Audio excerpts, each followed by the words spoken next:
മുഅ്മിനീങ്ങൾക്ക് നബിയോടുള്ള സ്നേഹം കണ്ടാ ഈ ഉമ്മത്ത് എന്നേ സ്വർഗത്തിൽ പോകേണ്ടതാ. അന്ന് സംവരണാടിസ്ഥാനത്തിൽ കിട്ടിയ പച്ചക്കളറിന്റെ കുറെ കൊടിയൊക്കെ കയ്യിൽ പിടിച്ച് MC റോഡ് ബ്ലോക്ക് ആക്കിയിട്ട് അങ്ങോട്ട് മുദ്രാവാക്യം വിളിക്കണ കേട്ടാ പാവനമാണ് ശരീഅത്ത്. വയറ്റിൽ കിടക്കുന്ന അന്തിക്കള്ളു, വയറ്റിൽ നിറച്ച് അന്തിക്കള്ള. എന്നിട്ടൊരു മുദ്രാവാക്യം വിളി, പാവനമാണ് ശരീഅത്ത്, കെടാതെ ഞങ്ങൾ സൂക്ഷിക്കും. അങ്ങോട്ട് വിളിക്കുകയാണ് AP മുഹമ്മദ് സിന്ദാബാദ് എന്ന്. നബിദിനത്തിന് മുദ്രാവാക്യം വിളിക്കുക, ഒരാൾ വിളിച്ചു കൊടുക്കുക AP മുഹമ്മദ് സിന്ദാബാദ്. കാരണം അന്ത്യപ്രവാചകൻ മുഹമ്മദ് എന്ന് പറഞ്ഞാൽ ഫുള്ള് വിളിക്കാൻ പറ്റില്ലാണ്, ഷോർട്ട് ഫോമിൽ. എന്തോ ഒരു നമ്മൾ മുസ്ലിം ആകണ ദിവസമാണ് റബീഉൽ അവ്വൽ 12 അല്ലേ? ഇപ്പൊ സീസണായി മുസ്ലിം ആകണം, ഇല്ല റമദാനായി. വർഷത്തിൽ 3 സീസണാ. റമദാൻ 1 നമ്മൾ മുസ്ലിം ആവും, സീസണായി ഇപ്പൊ അല്ലെ? റമദാൻ 1 ശഅബാൻ 29 നമ്മൾ വൈകുന്നേരം 7 മണിക്ക് കൈരളി TV വാർത്ത വരും, നാളെ റമദാനാണെന്ന് കോഴിക്കോട് വലിയ കാളി പ്രസ്താവിച്ചു. പെണ്ണുങ്ങൾ മുഴുവൻ ചാടി എഴുന്നേക്കും, വീട്ടിൽ കിടക്കണ ഡെസ്കും ബെഞ്ചും എല്ലാം എടുത്ത് വെളിയിലിട്ട് തേച്ച് കഴുകി വൃത്തിയാക്കി കൊണ്ടുപോയി TV കൊണ്ടുപോയി അതിന്റെ കഫൻ തുണി പൊതിഞ്ഞ് അവിടെ ഇട്ടേക്കും. ഇനി പെരുന്നാളിനെ തുറക്കും. അങ്ങനെ ഒരു ഈമാനുണ്ട്. റമദാൻ 1 കഫൻ തുണി പൊതിഞ്ഞ് TV ഒരു മൂലയിൽ വെക്കും. ആണുങ്ങളാണേലോ സംവരണാടിസ്ഥാനത്തിൽ കിട്ടിയ നല്ല പച്ച തൊപ്പിയൊക്കെ തലയിൽ വെച്ച് തസ്ബീഹ് മാലയൊക്കെ കയ്യിൽ പിടിച്ച് നേരെ വേളാവൂർ പള്ളിയുടെ മിഹ്റാബിന്റെ കീഴെ എന്നിട്ട് അങ്ങോട്ട് സുബ്ഹാനല്ലാഹ് തലയാട്ടി അങ്ങോട്ട് ചൊല്ലണ കണ്ട എല്ലാരെയും തോളിലാണ് 2 മലക്ക്, ഇവന്റെ തലയിലും കൂടെ 4 മലക്കിരിപ്പുണ്ടെന്ന്. അത്രയ്ക്ക് തക്കുവയാ റമദാൻ 1 അന്ന്. അന്ന് ഉസ്താദിന്റെ വഅദ് കേൾക്കാൻ ഫ്രണ്ടിലുണ്ടാവും, നിസ്കാരത്തിന് ഫ്രണ്ടിലുണ്ടാവും, എല്ലാത്തിനും വന്ന് റമദാനിൽ ആദ്യത്തിൽ റഹ്മത്തിന്റെ 10, രണ്ടാമത്തെ മഗ്ഫിറത്തിന്റെ 10, മൂന്നാമത്തെ ഒടുക്കത്തെ 10. അതെന്ത് 10? നരകത്ത് മോചനത്തിൽ നിന്നുള്ള 10. പിന്നെ 27-ാം രാവിലെ ലൈലത്തുൽ ഖദ്റും. 1000 മാസങ്ങളുടെ പുണ്യം കിട്ടുന്ന രാത്രി ലൈലത്തുൽ ഖദ്ർ.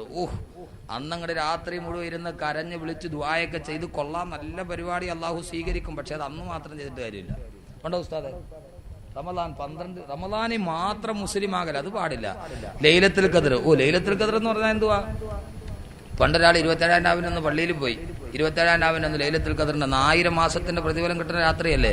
പണ്ടത്തെ പോലെ ഇന്നത്തെ പോലെയല്ല. പണ്ടത്തെ പള്ളി ട്യൂബ് ലൈറ്റും വെളിച്ചൊന്നുമില്ല, മറ്റേ പെട്രോമാക്സ് അറിഞ്ഞൂടെ? എന്ന് മറ്റേ മണ്ണെണ്ണ ഒഴിച്ച് കത്തിക്കണ ലൈറ്റ്, തൂക്ക് വിളക്ക്. കറണ്ടൊന്നും വന്നിട്ടില്ല, കറണ്ടൊക്കെ കിട്ടണതിന് മുമ്പുള്ള കാലം. ഇവൻ ജീവിതത്തിൽ ഇന്നേ വരെ പള്ളിയിൽ പോയില്ല. പിന്നെ 27-ാം രാവിലെ ഉസ്താദിന്റെ പ്രസംഗമൊക്കെ കേട്ടപ്പോൾ ഭാര്യ പറഞ്ഞു, എന്നെ ഇട്ടുകൂടാ ഇന്നെങ്കിലും പള്ളിയിൽ പോകാൻ. അങ്ങനെ ഭാര്യ കടത്തി ഇറക്കാത്തോണ്ട് ഇയാൾ നേരെ പള്ളിയിൽ പോയി. നേരെ പോയപ്പോൾ പെട്രോമാക്സ് ആണ്, മണ്ണെണ്ണ ഒഴിച്ച് കത്തിക്കണ പെട്രോമാക്സ്. ഇതിന്റെ കീഴിലാ പോയി ഇരുന്നത്. ഈ പെട്രോമാക്സിനാണെങ്കിൽ എന്തുകൊണ്ടല്ലോ ഒരു ചെറിയ ഊട്ടുണ്ട്, ചെറിയൊരു സുഷിരം, അതിലൂടെ മണ്ണെണ്ണ തുള്ളി തുള്ളിയായിട്ട് താഴോട്ട് വീഴും. അത് വീടിന് ഇവന്റെ നെറുകം തലയില. ഉസ്താദാണെങ്കിലോ സഫറല്ലാഹു അലൈഹി പ്രസംഗിച്ചുകൊണ്ടിരിക്കുകയാണ്, തനസ്സുലുൽ മലായികത്തു വറൂഹു ഫീഹാ ബിഇദ്നി റബ്ബിഹിം മിൻ കുല്ലി അംരിൻ സലാം. ഇതാ 27-ാം രാവിലെ ലൈലത്തുൽ ഖദ്ർ ഇറങ്ങാൻ പോകുന്നു. സഫറല്ലാഹു അലൈഹി പ്രസംഗിക്കുന്നു, മണ്ണെണ്ണ തുള്ളി ഇവന്റെ തലയിൽ ഇട്ട് വീണുകൊണ്ടിരിക്കുന്നു. അവസാനം എല്ലാം കഴിഞ്ഞ് രാവിലെ വീട്ടിൽ പോയി. ഭാര്യ ചോദിച്ചു, ലൈലത്തുൽ ഖദ്റൊക്കെ എങ്ങനെയുണ്ടായിരുന്നു? പിന്നെ കൊള്ളാം, അടിപൊളിയല്ലേ ലൈലത്തുൽ ഖദ്ർ. ഭാര്യ ചോദിച്ചു, ലൈലത്തുൽ ഖദ്ർ ഇറങ്ങിയോ? പിന്നെ ലൈലത്തുൽ ഖദ്ർ ഇറങ്ങിയോന്നാ, എന്റെ ഉച്ചനിലയിലല്ലയോ ലൈലത്തുൽ ഖദ്ർ ഇറങ്ങിയത്. ഭാര്യ ചോദിച്ചു, നിങ്ങളുടെ ഉച്ചനില ലൈലത്തുൽ ഖദ്ർ ഇറങ്ങി, എന്നിട്ട് എങ്ങനെ ഉണ്ടായിരുന്നു? അപ്പൊ അയാൾ പറഞ്ഞു, കൊള്ളാൻ കുഴപ്പമൊന്നുമില്ല, പക്ഷെ എന്താണെന്നറിയാൻ പോലെ ലൈലത്തുൽ ഖദ്റിന് ഒരു മണ്ണെണ്ണയുടെ നാറ്റമൊന്നും എന്ന് പറഞ്ഞ മാതിരി 27-ാം രാവിലെ അന്ന് ലൈലത്തുൽ ഖദ്റും കൂടി. പെരുന്നാളിന്റെ അന്ന് രാവിലെ തേച്ച് മടക്കി വെച്ച നല്ല സുന്ദരം വെള്ള മുണ്ടും വെള്ള ഷർട്ടും ഒക്കെ ഇട്ട് ഇച്ചിരി അത്രയ്ക്ക് അങ്ങോട്ട് പൂശി രാവിലെ പള്ളിയുടെ അവിടെ ഒന്ന് ഒതു എടുത്ത് ഈ നടുവിൽ സ്പ്രിങ് വെച്ച മാതിരി ഈ കൊക്ക് കുളത്തിന്റെ കരയിലിരുന്നിട്ട് മീൻ പിടിക്കണ മാതിരി സ്പ്രിങ് വെച്ചൊരു സുജൂദിന് 2 റുക്കുവൊക്കെ ചെയ്ത് അസ്സലാമു അലൈക്കും വറഹ്മത്തുള്ളാഹി വലൈക്കും അസ്സലാം വറഹ്മത്തുള്ളാഹി 2 സലാമും വീട്ടി 2 പേര് ദുആയും ഒക്കെ കഴിഞ്ഞ് ചാടി എഴുന്നേറ്റ് ഒരു 100 രൂപ എടുത്ത് കയ്യിൽ വെക്കും. അത് മടക്കി പിടിച്ചോണ്ട് പോയി ഉസ്താദിന്റെ കയ്യിൽ കൊണ്ട് സഫറല്ലാഹു അലൈഹിയുടെ കയ്യിൽ കൊടുക്കും. ഉസ്താദെ ഇൻഷാ അല്ലാഹ് ഇത് വെച്ചോളീൻ, അസ്സലാമു അലൈക്കും വറഹ്മത്തുള്ളാഹി, ബൈ ബൈ, ഇൻഷാ അല്ലാഹ് ഇനി അടുത്ത റമദാനിൽ കാണാം. ഒരൊറ്റ പോക്ക ഇലാ ഹളറത്ത് വീഗാലാൻഡ്. തീർന്നു. ആ ഒരു വർഷത്തെ മുസ്ലിം ആകല് തീർന്നു. ഒരു 100 രൂപ കൈമടക്ക് ഉസ്താദിന്റെ കൈ കൊടുക്കും. പണ്ടൊക്കെ ഇപ്പൊ കിട്ടുമോ എന്തോ? എങ്ങനെയുണ്ട് ഉസ്താദെ? കുഴപ്പമില്ല. ഇവരെ വിശ്വസിക്കാൻ പറ്റത്തില്ല. നമ്മുടെ നാട്ടിൽ ഒരിടത്ത് ഉസ്താദിന് കൈമടക്ക് കൊടുത്തു, 100 രൂപ എടുത്തിട്ട് ഫോട്ടോസ്റ്റാറ്റ് എടുത്തു കൊടുത്തു. ഒറിജിനൽ അവന്റെ കയ്യിലും ഫോട്ടോസ്റ്റാറ്റ് ഉസ്താദിലും. കൈമടക്ക് കൊടുത്താ 100 രൂപയുടെ ഫോട്ടോസ്റ്റാറ്റ്. ചില നാട്ടിലൊക്കെ കൈമടക്ക് കൊടുക്കുമ്പോൾ ഈ കടലാസി പൊതിഞ്ഞു കൊടുക്കും. ഞാൻ എന്റെ മഹിലിൽ പറഞ്ഞു, ഇനി എനിക്ക് അങ്ങനെ തരണ്ടാവും. കടലാസി പൊതിഞ്ഞു കൊടുക്കില്ലെന്നറിയാം. കാരണം ഒരു ഉസ്താദിന് കൈമടക്ക് കൊടുത്തു, നോക്കിയപ്പോൾ കടലാസിൽ പൊതിഞ്ഞ കൊടുത്താൽ നല്ല കട്ടിയുണ്ട്. ഉസ്താദ് പയ്യെ തടകി നോക്കിയപ്പോൾ ഒരു 10 നോട്ടെങ്കിലും കാണും, 10, 100, 1000. വലിയ ആഗ്രഹത്തോടെ മൂപ്പിലാൻ പോയി റൂമിൽ പോയി തുറന്നു നോക്കിയപ്പോൾ പഴയ ലോട്ടറിയുടെ ടിക്കറ്റ്.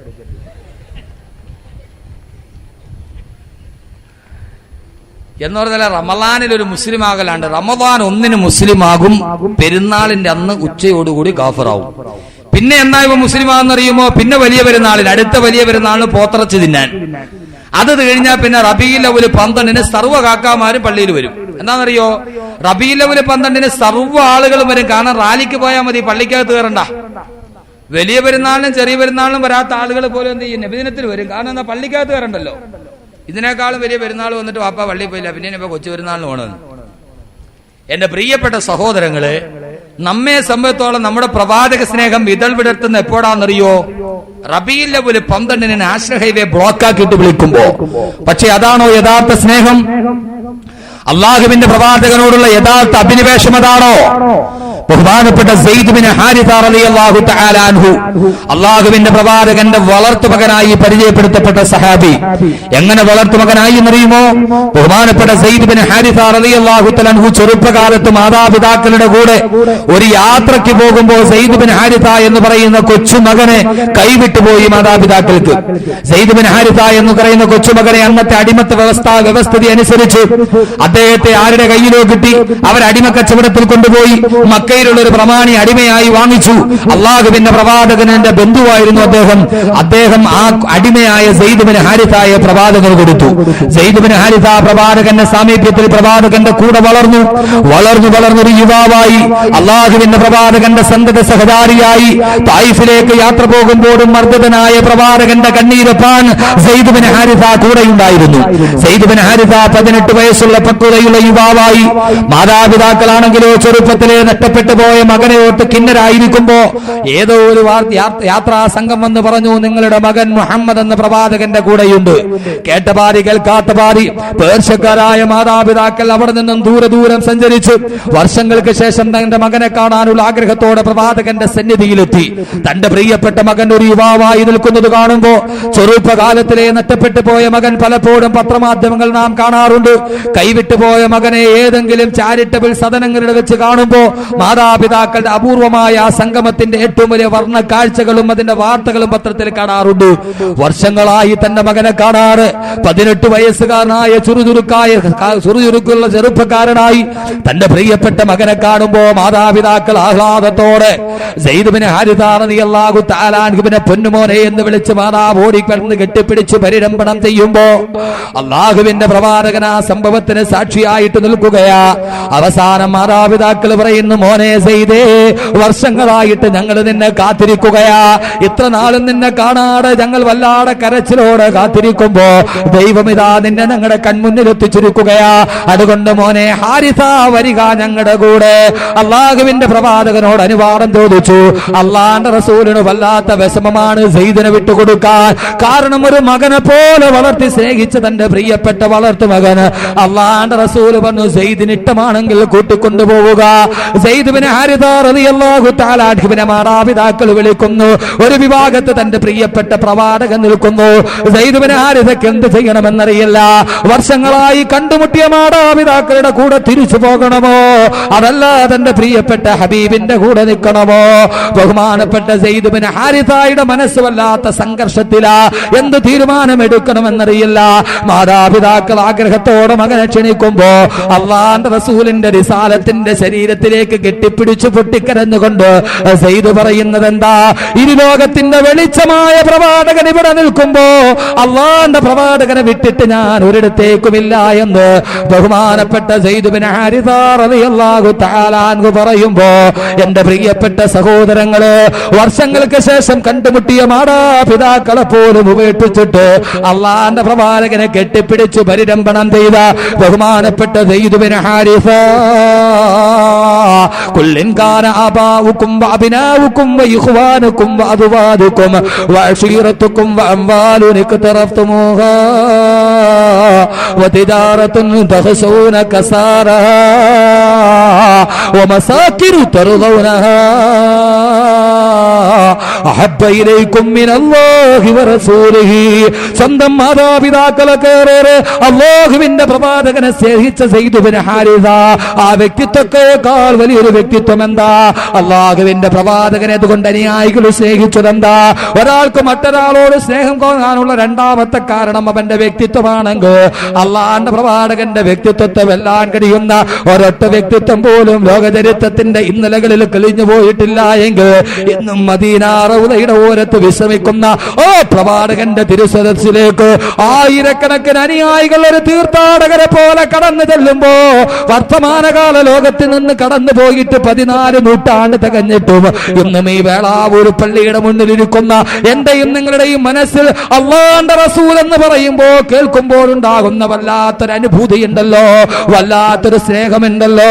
ആ പ്രവാചകന്റെ അടുക്കലേക്കൊന്ന് കടന്നു ചെല്ലാൻ, ആ പ്രവാചകന്റെ മുറ്റത്തേക്കൊന്ന് കടന്നു ചെല്ലാൻ, ആ റൗളാ ശരീഫിലൊന്ന് സലാം പറയാൻ അല്ലാഹു നമുക്ക് തൗഫീഖ് നൽകി അനുഗ്രഹിക്കുമാറാകട്ടെ.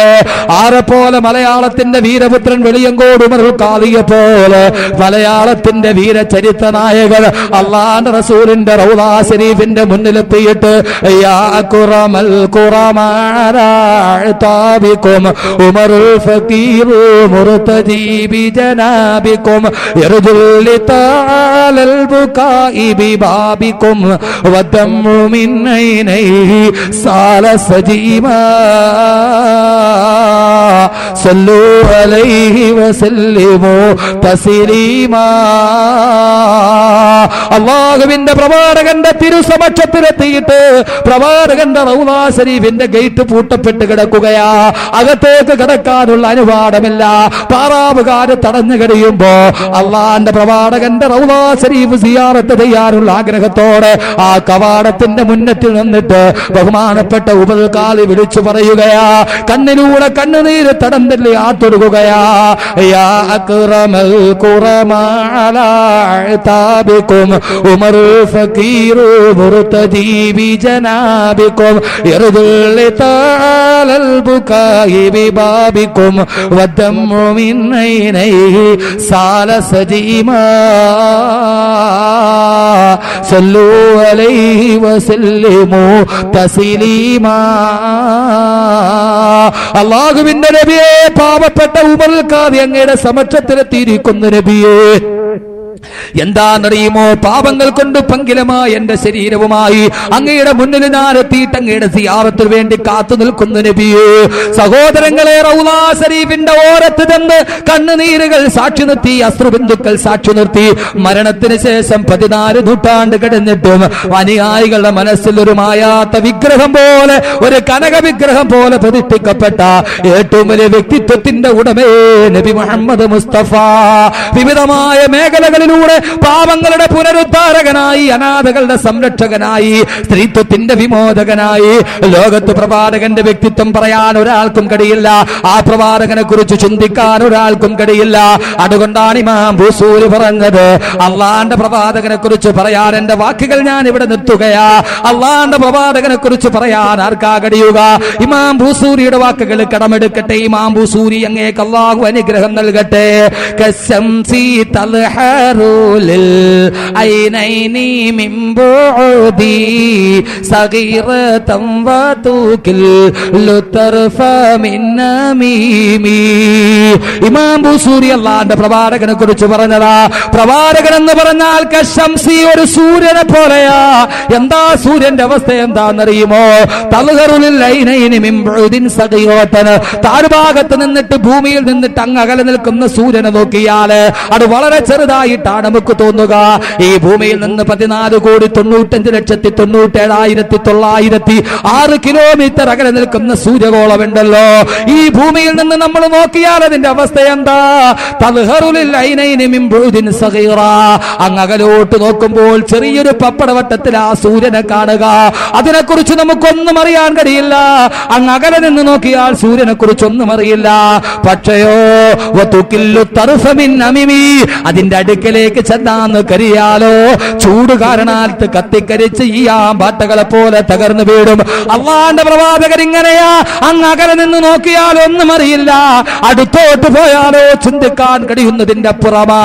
അതുകൊണ്ടല്ലേ മലയാളത്തിന്റെ സാമൂഹ്യ പരിഷ്കാരകൻ സാക്ഷാൽ ശ്രീനാരായണ ഗുരു പോലും പറഞ്ഞു പോയത്, പ്രവാചകന്റെ വ്യക്തിത്വം കണ്ടപ്പോ ശ്രീനാരായണ ഗുരു പോലും പറഞ്ഞു പോയത്രേ, പുരുഷാകൃതി പൂണ്ട ദൈവമോ നരദിവ്യാകൃതി പുരുഷാകൃതി പൂണ്ട ധർമ്മമോ പരമേശ പവിത്ര പുത്രനോ കരുണാവാൻ നബി മുത്തുരത്നമോ പുരുഷാകൃതി പൂണ്ട ദൈവമോ നരദിവ്യാകൃതി പൂണ്ട ധർമ്മമോ പരമേശ പവിത്ര പുത്രനോ കരുണാവാൻ നബി മുത്തുരത്നമോ. ശ്രീനാരായണ ഗുരു പറഞ്ഞ മുഹമ്മദ് ആരാണ് സല്ലല്ലാഹു അലൈഹി വസല്ലം? പുരുഷാകൃതി പൂണ്ട ദൈവമാണോ? ദൈവം ഒരു പുരുഷന്റെ ആകൃതി പൂണ്ട് ആകാശത്ത് നിന്ന് ഈ ഭൂമിയിലേക്ക് വന്നതാണോ? അതല്ല നരദിവ്യാകൃതി പൂണ്ട ധർമ്മമോ? നരൻ ഒരു ദിവ്യത്തിന്റെ ആകൃതി പൂണ്ടിട്ട് വന്ന ധർമ്മം ഒരു നരന്റെ ആകൃതിയിൽ വന്നിറങ്ങിയതാണോ? അതല്ല പരമേശ പവിത്ര പുത്രനോ? ഇത് ഇസ്ലാമിക സങ്കല്പത്തിനെതിരാണെങ്കിലും അദ്ദേഹത്തിന്റെ വാക്കുകളിൽ പറയട്ടെ, പരമേശ പവിത്ര പുത്രനോ? ഇത് സാക്ഷാൽ പരമേശ്വരന്റെ പവിത്രനായ പുത്രനാണോ? ഇസ്ലാമിക നിയമത്തിനെതിരാണെങ്കിലും അദ്ദേഹം തന്റെ ദർശനത്തിന്റെ അടിയിൽ വെച്ചുകൊണ്ട് അദ്ദേഹം പറയുന്നു, ഇത് സാക്ഷാൽ പരമേശ്വര ഭഗവാന്റെ പുത്രനോ? അതല്ല കരുണാവാൻ നബി മുത്തുരത്നമോ? കരുണാവാൻ നബി മുത്തുരത്നമോ? ഈ നബി ഒരു മുത്തുരത്നമാണോ? ഈ നബി ഒരു വല്ലാത്ത വൈഡൂര്യമാണോ? ശബീഹുക്ക ബദറുല്ലൈലി വല്ലന്ത അൻവറൂ വവജുഹുക മിൻ നൂരിൽ മലാത്തി അസ്ഹറൂ. ഒരു നർജസ് പുഷ്പത്തെ പോലെ സൗരഭ്യം വിതറുന്ന വള്ളത്തോളിന്റെ വാക്കുകൾ കടമെടുത്തു പറഞ്ഞാൽ, പെരുത്ത നൂറ്റാണ്ടിനിടയ്ക്കൊരിക്കൽ ഈ മരുപ്പറമ്പാമുലകത്തിൽ ഈശ്വരൻ നടുന്ന വൃക്ഷത്തെ തനിക്ക് പാന്തരായി വരുന്നവർക്ക് വിശ്രമത്തിനായി ലോകത്തിന്റെ വലിയ വിശ്രമ സങ്കേതമായ ആദരവായ നബി മുഹമ്മദ് മുസ്തഫ സല്ലല്ലാഹു അലൈഹി വസല്ലം അള്ളാഹുവിന്റെ പ്രവാചകന്റെ വ്യക്തിത്വം അതിനെക്കുറിച്ച് പറയാൻ നമുക്ക് കഴിയില്ല. ഇമാം ബൂസൂരി, അള്ളാഹു അങ്ങേക്ക് അനുഗ്രഹം ചെയ്യട്ടെ, ഇമാം ബൂസൂരി പറഞ്ഞതാണ് കറക്റ്റ്. സൂര്യനെ പോലെയാ പ്രവാചകൻ. അകലെ നിന്ന് നോക്കിയാൽ ഒന്നും അറിയില്ല, അടുത്തോട്ട് പോകാമെന്ന് വിചാരിച്ചാലോ ചെല്ലാനും കഴിയില്ല, കത്തിക്കരിച്ച് ചാമ്പലായി പോകും. അത്രയും അനുപമമായ വ്യക്തിത്വം. അള്ളാഹുവിന്റെ പ്രവാചകന്റെ ശഫാഅത്തോടെ സ്വർഗത്തിലേക്ക് എത്താൻ അള്ളാഹു സുബ്ഹാനഹു വ തആല തൗഫീഖ് നൽകി അനുഗ്രഹിക്കുമാറാകട്ടെ. രക്ഷയുടെ മാർഗത്തിന്റെ രണ്ടാമത്തെ നിബന്ധന വസുന്നത റസൂലിഹി, ഈ പ്രവാചകന്റെ സുന്നത്തുണ്ടാവുക. ഈ പ്രവാചകന്റെ സുന്നത്ത് കദം കദം സുന്നത്തെ റസൂൽ पर चलो मिलेंगी जन्नत की रिजर्वेशन. കദം കദം സുന്നത്തെ റസൂൽ पर चलो. ഓരോ കാലടിയും അള്ളാഹുവിന്റെ പ്രവാചകന്റെ സുന്നത്തിലൂടെ, ഈ പ്രവാചകന്റെ ഈ വ്യക്തിത്വം അള്ളാഹുവിന്റെ പ്രവാചകന്റെ സുന്നത്ത് നമ്മുടെ ജീവിതത്തിൽ ഉണ്ടാവുക. ഇനി സ്നേഹിക്കാനുള്ള മറ്റൊരു മാനദണ്ഡം ഏതാ? ധീരത. അതുകൂടി പറഞ്ഞിട്ട് ബാക്കി ഭാഗം പറയാം. ധൈര്യം. അള്ളാഹുവിന്റെ പ്രവാചകനേക്കാൾ വലിയ ധൈര്യം ആർക്കാവുള്ളത്? ഒരു രാത്രിയിൽ മക്ക രാജ്യത്തിൽ ഒരു വല്ലാത്ത ദിഗന്ധം നടുക്കുന്ന ശബ്ദ കോലാഹലമുണ്ടായി. അബൂജഹലടക്കമുള്ള ആളുകൾ വീടിന്റെ ഉള്ളിൽ കഥകടച്ച് പേടിച്ചു വിറച്ചിരുന്നപ്പോ അള്ളാന്റെ റസൂല് തന്റെ പടക്കുതിരയുടെ മുകളിൽ കയറി ചുറ്റി നടന്നു നോക്കി എന്താണ് സംഭവം. ലോകത്തിലെ ഏറ്റവും ധീരനായ പ്രവാചകനാണ് ബഹുമാനപ്പെട്ട മൂസാ നബി അലൈഹി സ്വലാത്തു വസ്സലാം. മൂസാ നബി വല്ലാത്ത ധീരതയുടെ നല്ല അതികായനായ മനുഷ്യനാണ് മൂസാ നബി. എന്ന് പറഞ്ഞാൽ ഒറ്റയടിക്ക് ഒരാളെ കൊന്ന ആളാ. ഫവക്കസഹു മൂസ ഫഖളാ അലൈഹി. ഫവക്കസഹു മൂസ, മൂസാ നബി ഒരാൾക്ക് ഒരൊറ്റ അടി കൊടുത്തു. ഫഖളാ അലൈഹി, അവൻ മരിച്ചുപോയി. അത്രയും വലിയ നല്ല തണ്ടും തടിയുള്ള ആളാണ് ആര്? ബഹുമാനപ്പെട്ട മൂസാ നബി. നല്ല തണ്ടും തടിയുള്ള ആൾ. മൂസാ നബി ഏറ്റവും വലിയ ധീരനായ പ്രവാചകനാണ്. ഒരൊറ്റ അടിക്ക് ഒരാളെ കൊന്ന ആളാ മൂസാ നബി അലൈഹി സ്വലാത്തു വസ്സലാം. ആ മൂസാ നബി പോലും അള്ളാഹുവിന്റെ പ്രകാശം കണ്ടപ്പോ ബോധരഹിതനായി താഴെ വീണു. ഞാൻ കൂടുതൽ വിശദീകരിക്കാനുള്ള സമയമില്ല.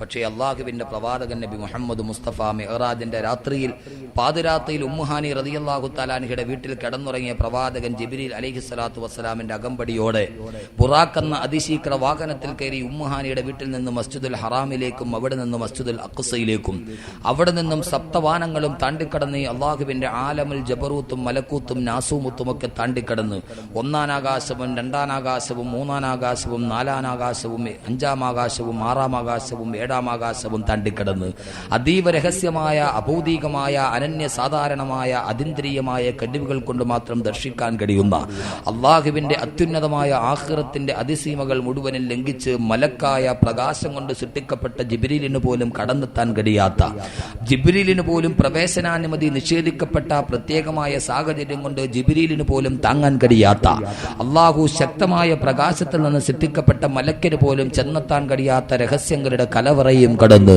ലോകത്തിന്റെ സർവാധിനാഥനും സർവാധിപതിയും സർവേശ്വരനും സർവസ്വവും സർവാധിനാഥനുമായ അല്ലാഹുവിന്റെ സമക്ഷത്തിലെത്തി അത്തഹിയാത്തുൽ മുബാറകാത്തു സലവാത്തു തയ്യിബാത്തു ലില്ലാഹി അസ്സലാമു അലൈക അയ്യുഹൻ നബിയ്യു റഹ്മത്തുള്ളാഹി വബറകാതുഹു അസ്സലാമു അലൈനാ വഅലാ ഇബാദില്ലാഹി സ്വാലിഹീൻ അല്ലാഹുവിന്റെ മുന്നിൽ തിരുമുൽ കാഴ്ചയും നടത്തി അല്ലാഹുവിനെ ലോകത്തിന്റെ ഈ പ്രപഞ്ചത്തിന്റെ മുഴുവൻ സർവസ്വരൂപത്തെ തന്റെ മുന്നിൽ ചെന്ന് മുഖാമുഖം സംഭാഷണം നടത്തി തിരിച്ചു വരാൻ അല്ലാഹുവിന്റെ പ്രവാചകന് കഴിഞ്ഞുവെങ്കിൽ അതിനേക്കാൾ വല്ലാവുന്നൊരു ധീരത ലോകത്തിലില്ല.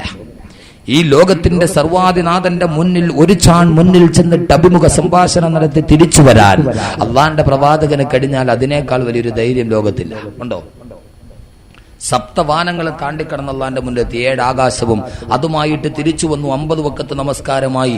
മൂസാ നബി പറഞ്ഞു, അങ്ങയുടെ ആ സമൂഹക്കാരും മടിയന്മാരാണ്, അതുകൊണ്ട് പോയി നമസ്കാരം കുറച്ചു തരാൻ പറയാം. 45 ആക്കി, പിന്നീട് 40 ആക്കി, 35 ആക്കി. 9 പ്രാവശ്യം പ്രവാചകൻ അങ്ങോട്ടും ഇങ്ങോട്ടും നടന്നു ആഖിറത്തിലൂടെ. എന്തൊരു ധൈര്യമാത്! മൂസാ നബിയുടെ അടുക്കൽ നിന്ന് അള്ളാന്റെ അടുക്കലേക്ക്, അള്ളാന്റെ അടുക്കൽ നിന്ന് മൂസാ നബിയുടെ അടുക്കലേക്ക് 9 പ്രാവശ്യം പ്രവാചകൻ നടന്നു. അവസാനം 5 വക്കത്ത് നമസ്കാരമായിട്ട് തിരിച്ചു വന്നു. ആദ്യം പ്രവാചകൻ 50 വക്കത്ത് നിസ്കാരം ഓടുന്നത്, പിന്നീട് 9 പ്രാവശ്യം പോയി 5 ആക്കിയത്. അള്ളാന്റെ പ്രവാചകൻ 9 പ്രാവശ്യം പോയി 5 ആക്കി. ചേകന്നൂർ ആരോട് ചോദിക്കാതെ വീണ്ടും 3 ആക്കി. അള്ളാന്റെ പ്രവാചകൻ 5 ആക്കി കൊടുത്തു. ചേകന്നൂർ എന്ത് ചെയ്തു? അതിനെ വീണ്ടും 3 ആക്കി. അതുകൊണ്ട് എന്ത് പറ്റി? JCB മുസ്ലിയാർ അസ്ഥി പോലും കിട്ടിയില്ല. JCB മുസ്ലിയാർ അറിഞ്ഞൂടെ? ചേകന്നൂര് JCB കൊണ്ട് തോണ്ടിയിട്ട് ഇതുവരെ കിട്ടിയിട്ടില്ല. ഒരു 10-12 വർഷം മുമ്പ് വാതിന് പോകാതെ ഇതുവരെ തിരിച്ചു വന്നിട്ടില്ല. എന്തോ ഒരു വാദമായിരിക്കും അത്. എന്റെ പ്രിയപ്പെട്ട സഹോദരങ്ങളെ, ധൈര്യത്തിന്റെ കാര്യത്തിലും പ്രവാചകനെ വെല്ലാൻ മറ്റാരുമില്ല എങ്കിൽ ഇനി നമുക്ക് മറ്റൊരാളോട് സ്നേഹം തോന്നുന്നത് പോരാ. 4ാമത്തെ കാരണം, അള്ളാഹുവിന്റെ പ്രവാചകൻ നമുക്ക് മറ്റൊരാളോട് സ്നേഹം തോന്നാനുള്ള 4ാമത്തെ കാരണം എന്താ? അയാൾക്ക് തിരിച്ച് നമ്മളോടുള്ള സ്നേഹം. ഒരാൾക്ക് നമ്മളോട് വലിയ ഇഷ്ടമാ, അപ്പൊ നമ്മൾ എന്ത് ചെയ്യും? തിരിച്ച് അങ്ങോട്ട് നല്ല ഇഷ്ടമായിരിക്കും. ആ ഒരു ഇഷ്ടം ഇൻഷാ അല്ലാഹ് അവസാന ഭാഗം പറയാം. സഹോദരങ്ങളെ, രക്ഷയുടെ മാർഗത്തിന്റെ 2ാമത്തെ ഭാഗം 3 ദിവസം മുമ്പ് നാം ആരംഭിച്ച നമ്മുടെ വിഷയം ഇവിടെ സമാപിക്കുന്നു. അള്ളാഹുവിന്റെ വിശുദ്ധനായ പ്രവാചകൻ വന്നു രക്ഷയുടെ കവാടമായി. ജീർണതകൾക്കെതിരെ ജിഹാദ് മുടക്കാനും ജീർണകളിൽ നിന്ന് രക്ഷപ്പെടാനും അള്ളാഹുവിന്റെ പ്രവാചകൻ പറഞ്ഞ 2ാമത്തെ മാർഗം വസുന്നത റസൂലിഹി.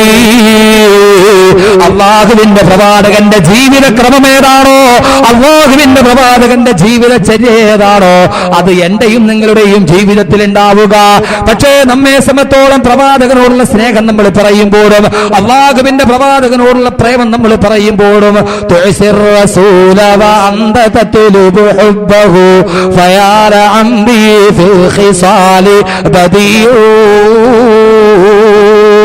لو كان حبك صادقا لا تعته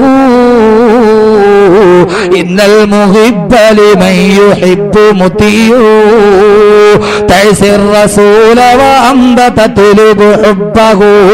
അള്ളാന്റെ പ്രവാചകൻ എന്താണോ ചെയ്തത് അതിന്റെ നേർ വിപരീതമായിട്ടാണ് നീ ജീവിക്കുക. പക്ഷേ നീ പറയുന്നു അന്ത തത്ലുബു ഹുബ്ബഹു, അള്ളാന്റെ പ്രവാചകനോട് സ്നേഹമുണ്ടെന്ന് നീ പറയുകയും ചെയ്യുന്നു. പക്ഷേ നിന്റെ ജീവിതമാണെങ്കിലോ പ്രവാചക ജീവിതത്തിന് വിപരീതമായ ദിശയിലാ. ലൗ കാന ഹുബ്ബുക സാദിഖൻ ലാ തഹ്തഹു, നീ പറയുന്ന പ്രവാചകനെ സ്നേഹം സത്യസന്ധമാണെങ്കിൽ ഇന്നൽ മുഹിബ്ബ ലിമൻ യുഹിബ്ബു മത്തിയോ, ആരെയാണോ സ്നേഹിക്കുന്നത് അയാളുടെ പാത തന്നെയാ സ്നേഹിക്കപ്പെടുന്നവനും പിന്തുടരുക. ആരെയാണോ നമ്മൾ റോൾ മോഡലാക്കുക അതേപോലെയാണ് നമ്മൾ അവരെയാണ് നമ്മൾ പിൻപറ്റുക. നാം ആരെ റോൾ മോഡലാക്കുന്നു അതേപോലെയാണ് നാം ജീവിക്കുക. പക്ഷേ എന്റെ പ്രിയപ്പെട്ട സഹോദരങ്ങളെ, നമ്മുടെ ജീവിതം എങ്ങനെയാ? ബഹുമാനപ്പെട്ട അല്ലാമാ നദ്വി സാഹിബ് ചോദിച്ചതുപോലെ അയ്യുഹൽ മുസ്ലിമൂനോ, മുസ്ലിമീങ്ങള്, ഓ മുസ്ലിമീങ്ങള്, നിങ്ങളുടെ ജീവിതം എന്താ? മറാക്കിബുക്കും കാറൂനിയ, നിങ്ങളുടെ വാഹനങ്ങളോ കാറൂനിന്റെ വാഹനങ്ങൾ പോലെ ആഡംബര വാഹനങ്ങളാ.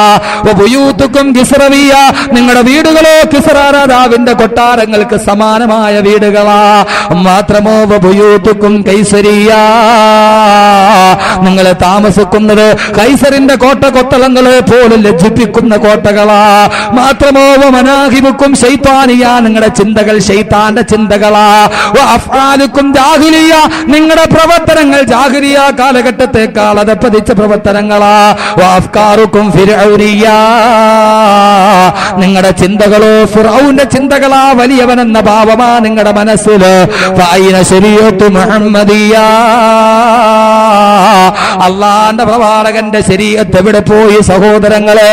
സ്വർഗത്തിലേക്ക് പച്ചപ്പരവതാനി വിരിച്ചു തന്ന പ്രവാചകന്റെ പാത എവിടെ പോയി? നമ്മുടെ വീടുകൾ എന്തോ ആഡംബരങ്ങളുടെ വീടുകളാ. എന്റെ പ്രിയപ്പെട്ട സഹോദരങ്ങളെ, നിങ്ങൾക്കറിയുമോ ബഹുമാനപ്പെട്ട സയ്യിദുനാ ഉമർ ഇബ്നുൽ ഖത്താബ് റളിയല്ലാഹു തആല അൻഹു അല്ലാഹുവിന്റെ പ്രവാചകനെ കാണാൻ മസ്ജിദുൻ നബവിയിലെത്തുമ്പോ അല്ലാഹുവിന്റെ റസൂൽ മസ്ജിദുൻ നബവിയുടെ തൊട്ടടുത്തുള്ള തന്റെ വീട്ടിൽ കിടന്നിറങ്ങുകയാ. ഉമർ ഇബ്നുൽ ഖത്താബ് റളിയല്ലാഹു തആല അൻഹു പ്രവാചകന്റെ മുന്നിൽ സലാം പറഞ്ഞു. അസ്സലാത്തു വസ്സലാമു അലൈക യാ റസൂലല്ലാഹ്. അല്ലാഹുവിന്റെ പ്രവാചകനോട് സലാം പറയുമ്പോ കിടന്നുറങ്ങിയ പ്രവാചകൻ എഴുന്നേൽക്കുന്നു. ഉമറിനെ കണ്ടിട്ട് ഉമർ ഇബ്നുൽ ഖത്താബ് നോക്കുമ്പോ അള്ളാന്റെ പ്രവാചകൻ കിടന്നുറങ്ങുന്നത് വെറും ഈത്തപ്പന മരത്തിന്റെ ഒരു ഓലയിലാ കിടന്നുറങ്ങുക. ഈത്തപ്പഴത്തിന്റെ കുരു കൊണ്ട് നിറച്ചൊരു തലയിണയും അടുത്തുണ്ട്, ഒരു വെള്ളത്തിന്റെ കൂജയും അടുത്തുണ്ട്, പാത്രമുണ്ട്. അല്ലാതെ മറ്റൊന്നും പ്രവാചകന്റെ വീട്ടിലില്ല. ആ സമയത്ത് ഉമർ ഇബ്നുൽ ഖത്താബ് നോക്കുമ്പോ പ്രവാചകൻ എഴുന്നേറ്റിരിക്കുമ്പോ അള്ളാന്റെ റസൂലിന്റെ റിസാലത്തിന്റെ ഭൂമിയിലതാ കിടന്നുറങ്ങിയ ഈത്തപ്പന മരത്തിന്റെ ഓലയുടെ അടയാളം കാണുമ്പോ ഉമർ ഇബ്നുൽ ഖത്താബിന്റെ കണ്ണുകൾ അറിയാതെ സജലങ്ങളായി പോയി. പ്രവാചകന്റെ റിസാലത്തിന്റെ ശരീരത്തിലൂടെ തന്റെ കരമിങ്ങനെ അടയാളങ്ങളിലൂടെ തലോടിയിട്ട് ഉമർ റളിയല്ലാഹു തആല അൻഹു വികാരാധീനനായി ചോദിച്ചു പോവുകയാ, യാ റസൂലല്ലാഹ്,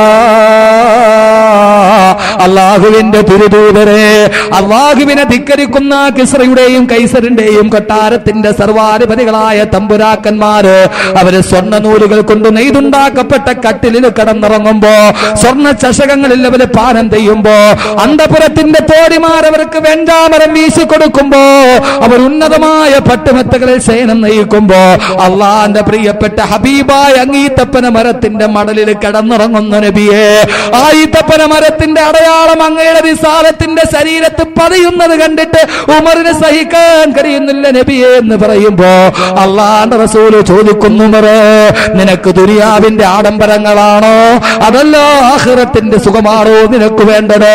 അള്ളാഹു ദുനിയാവിൽ എന്തൊക്കെ കൊടുത്താലും നാളെ ആഖിറത്തിന്റെ വെഞ്ചാമരം വീശുന്ന ഹൂർലിങ്ങൾ നമുക്കല്ലേ, സ്വർണ്ണ നൂലുകൾ കൊണ്ട് നെയ്തുണ്ടാക്കപ്പെട്ട സ്വർഗത്തിലെ കട്ടില് നമുക്കല്ലേ എന്ന് ഉമറിനെ സാന്ത്വനപ്പെടുത്തുമ്പോ അള്ളാന്റെ തിരുദൂതരെ, അങ്ങ് കിടന്നുറങ്ങിയത് ഈത്തപ്പന മരത്തിന്റെ മടലിലല്ലയോ നബിയെ? അള്ളാഹുവിന്റെ തിരുദൂതരെ, അങ്ങ് ശയിച്ച കട്ടില് ഈത്തപ്പന മരത്തിന്റെ മടലല്ലയോ നബിയെ? നഫസീല് ഹേ നമഹൽ സറാ तेरी फर्श है वही बुढ़िया, तेरी जिस्म में पाक पीक कुबा वही तार तार है जाबदा, तेरी ज़ादगी तेरी कमाल है, सल्लू अलैहि व आलिही, सल्लू अलैहि व आलिही, नफसील है नमहल सरा तेरी फर्श है वही बुढ़िया, नफसील है. ആ പ്രവാചകൻ കടന്നിറങ്ങിയത് ഒരു കുടിലിന് പോലുമല്ല.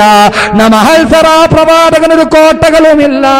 തെരി ഫർശ് ഹേ വഹീ ബൂരിയാ, ഓ നബിയെ, അങ്ങ് കിടന്നിറങ്ങിയത് ഈ തപ്പന മരത്തിന്റെ മടലിലല്ലയോ നബിയെ? അങ്ങയുടെ കിടപ്പറ ഈ തപ്പന മരത്തിന്റെ മടലല്ലയോ നബിയെ? ആ പ്രവാചകന്റെ സുന്നത്ത് അനുഭവിക്കുന്ന മുസ്ലിം ഉമ്മത്ത് ഈ മലയാളക്കരയിലെ ഏറ്റവും ചെലവുള്ള വീടാരുടേതാ? ഈ മലയാളക്കരയിലെ കേരള സംസ്ഥാനത്തിലെ കോടികൾ ചെലവഴിച്ച ഈ കേരള സംസ്ഥാനത്തിലെ ഏറ്റവും വലിയ വീടിന്റെ ഉടമയാരാ? ഈ പ്രവാചകന്റെ അനുയായികൾപ്പെട്ട ഒരു മനുഷ്യനല്ലേ, പേര് ഞാൻ പറയുന്നില്ല.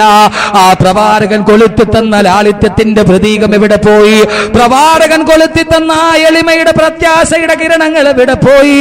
ആ പ്രവാചകന്റെ വ്യക്തിത്വത്തിന്റെ പ്രകാശം എന്ത് എന്റെയും നിന്റെയും ജീവിതത്തിന്റെ വെളിച്ചമാകുന്നില്ല? रोशनी तुझको खत्म पयंबरी तुझको पैद सिवा कोई वो यकीन किसी की मजाल है सल्लू अलैहि व आलिही सल्लू अलैहि व आलिही पर बहर में तेरी रोशनी तुझको खत्म पयंबरी तुझको पैद सिवा कोई.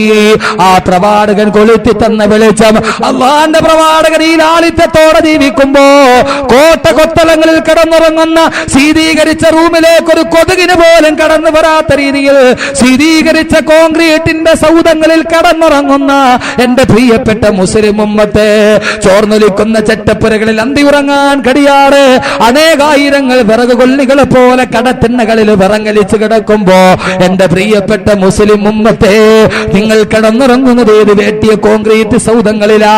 റിക്ഷാ വണ്ടി വലിച്ച് വലിച്ച് തളർന്ന് ചുമ ബാധിച്ചിട്ട് സ്വന്തം ജീവിതത്തിന്റെ രണ്ടറ്റം തമ്മിൽ കൂട്ടിമുട്ടിക്കാൻ കഴിയാതെ പുററിഞ്ഞു നിൽക്കുന്ന പാവപ്പെട്ട പെമ്മക്കളെ കെട്ടിക്കാൻ പള്ളിക്കോലാകളിൽ തുണി വിരിക്കുന്ന ആയിരക്കണക്കിന് പിതാക്കന്മാര് നമ്മുടെ മുന്നിൽ നിൽക്കുമ്പോ ആ വിവാഹ ചന്തയിൽ മാത്സര്യ ബുദ്ധിയോടെ കോടികൾ എറിഞ്ഞ് പകിട കളിക്കുന്ന ഉത്തമ സമുദായത്തിന്റെ പ്രിയപ്പെട്ട അംഗങ്ങള്, വിവാഹ ചന്തയിൽ മാത്സര്യ ബുദ്ധിയോടെ കോടികൾ എറിഞ്ഞ് പകിട കളിക്കുന്ന എന്റെ പ്രിയപ്പെട്ട മുസ്ലിം ഉമ്മത്തെ, ഫൈന ശരീഅത്ത് മുഹമ്മദിയ്യ, അല്ലാഹുവിന്റെ റസൂലിന്റെ സുന്നത്ത് എവിടെ? എനിക്കും നിങ്ങൾക്കും സ്വർഗത്തിൽ പോണോ? അല്ലാഹുവിന്റെ റസൂലിന്റെ സുന്നത്ത് എടുക്ക. കദം കദം സുന്നത്തേ റസൂൽ പർ ചലോ, ഓരോ കാലടിയും അല്ലാഹുവിന്റെ റസൂലിന്റെ സുന്നത്ത് എടുക്ക. ഇതിലാ ദലീല അല തരീഖി ഇലല്ലാ ഇല്ലാ മുതാബഅത്തുർ റസൂലിൽ മുക്മിലാ, ഇതിലാ ദലീല അല തരീഖി ഇലല്ലാ ഇല്ലാ മുതാബഅത്തുർ റസൂലിൽ മുക്മിലാ. അല്ലാഹുവിനെ അറിയാനും അല്ലാഹുവിന്റെ സ്വർഗത്തിലേക്ക് എത്താനും ആ പ്രവാചകനെ അനുധാവനം ചെയ്യാതല്ലാതെ മറ്റൊന്നുമില്ല. സ്വന്തം മക്കളെ 100 പവൻ വെച്ച് കെട്ടിച്ചു വിടാനും വിവാഹ ചന്തയിൽ മാത്സര്യ ബുദ്ധിയോടെ കോടികൾ എറിഞ്ഞ് പകിട കളിക്കാനും ഈ സമൂഹം കാണിക്കുന്ന വ്യഗ്രത. അള്ളാന്റെ റസൂലിന്റെ സുന്നത്ത് എവിടെ പോയി?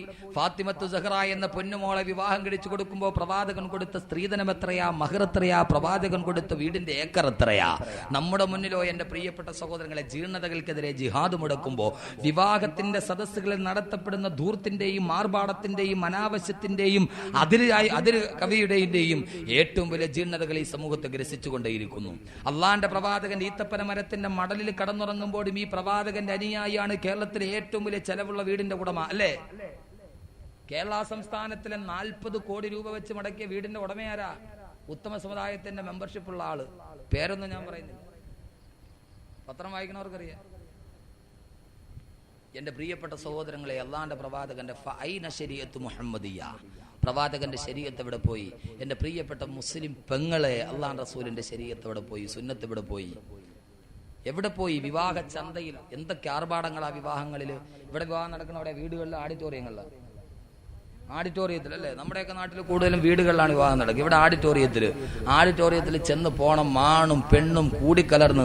ഇപ്പൊ നിങ്ങൾ പോയി വേളാവൂര് പള്ളിയുടെ ഇതിന്റെ മുന്നിൽ വഴുത് കേൾക്കാൻ വേണ്ടി വന്നിരിക്കുന്ന എല്ലാ പെണ്ണുങ്ങളെ ഒന്ന് നോക്കി കണ്ടാ റാബിയത്തിൽ അദവിയാടെ കൊച്ചാപ്പാടെ മക്കളാന്ന് തോന്നും. എല്ലാത്തിനും മക്കനുണ്ട്, പർദ്ദയുണ്ട്, പർദ്ദേന്റെ മേൽ പർദ്ദയുണ്ട്. പക്ഷെ ഇതുങ്ങളെയൊക്കെ ആഡിറ്റോറിയത്തിൽ വെച്ച് കാണണം ഏതോ മദാമയുടെ അനിയത്തിയാന്ന് തോന്നും. കണ്ട വഴുത് കേൾക്കാൻ വേണ്ടി വരുമ്പോ എല്ലാ പെണ്ണുങ്ങൾക്കും പർദ്ദയുണ്ട്. ഏത് പെണ്ണുങ്ങൾ ഒരു പർദ്ദ മേടിച്ചു വെച്ചിരിക്കും, കാരണം ആരെങ്കിലും മരിച്ചാൽ കാണാൻ പോകാനും വധുവിന് പോകാനും. ഇപ്പൊ എല്ലാവരും റാബിയത്തുൽ അദവിയാടെ അടുത്ത ആളുകളാ. പക്ഷേ ഇതുങ്ങളുടെ നേരെ സ്വഭാവം അറിയണമെങ്കിൽ ആഡിറ്റോറിയത്തിൽ പോകണം, ഇല്ലേ? ആഡിറ്റോറിയത്തിൽ പോയ സാനിയ മിർസ പുതിയ അവതാരം. സാനിയ മിർസ ഇട്ട് അതേ മൂക്കുത്തി വേണം. ഇനിയിപ്പോ സാനിയ മിർസ ആണേലും കൊള്ളാം, താലിദ മിർസ ആണേലും കൊള്ളാം. ഞാനോർത്ത് ഈ സാനിയ മിർസ എന്ന് പറഞ്ഞ പെണ്ണിന് മാത്രം പത്രത്തിൽ ഇത്രത്തോളം കവറേജ് കിട്ടുന്ന എന്താ? സാനിയ മിർസ എല്ലായിടത്തും ഒരു തരംഗവാ. ആരോ പറഞ്ഞു സാനിയ മിർസയോട് ടെന്നീസ് കളിക്കുമ്പോൾ മര്യാദയ്ക്ക് തുണി ഉടുത്തിട്ട് കളിക്കണം, ഇല്ലെങ്കിൽ നിന്നെ ഇസ്ലാമിക ശരീഅത്തിനെതിരാണെന്ന് മുസ്ലിം പണ്ഡിതന്മാര് ഫത്വ ഇറക്കിയപ്പോൾ ഇവിടുത്തെ ചെറുപ്പക്കാർ മുഴുവൻ തെരുവിലിറങ്ങി. ഈ മൂല്യാക്കന്മാർക്ക് എന്തൊരു സ്വഭാവം, ഒന്നും കാണാൻ സമ്മതിക്കുന്നില്ലാതെ. സാനിയ മിർസാന്റെ ഫോട്ടോ കണ്ടപ്പോ ഞാൻ വിചാരിച്ചത് എന്താ ഈ സാധനം എന്ന് എനിക്ക് അറിഞ്ഞുകൂടാ.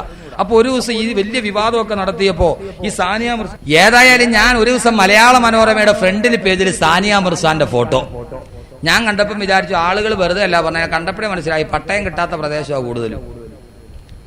ഞാൻ ഓർത്ത് ഈ പെണ്ണിനെ കുറിച്ചാണ് ഇങ്ങനെ പറഞ്ഞത്. അങ്ങനെ ഞാൻ നോക്കിയപ്പോ ആ പെണ്ണിന്റെ ഫോട്ടോയുടെ പുറകിൽ വേറൊരു സാധനം നിൽക്കുന്നു.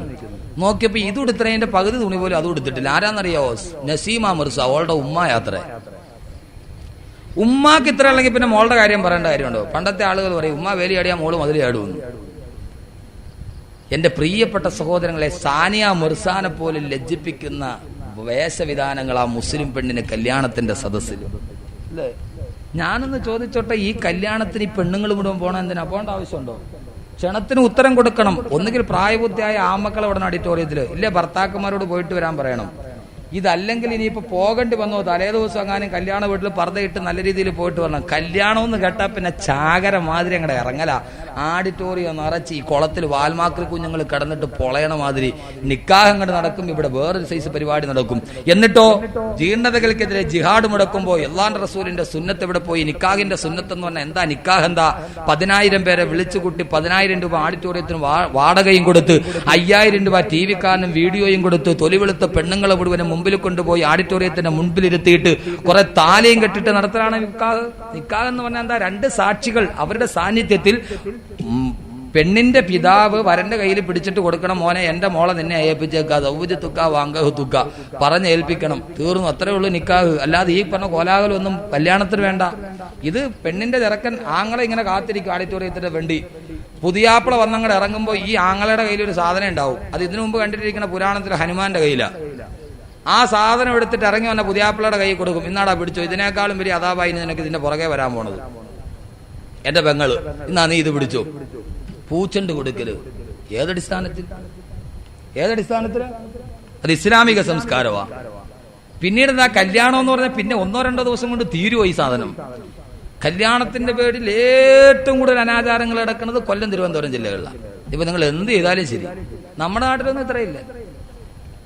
നമ്മുടെ നാട്ടിലൊന്നുമില്ല. സ്ത്രീധനം ഏറ്റവും കൂടുതൽ എവിടെയാ?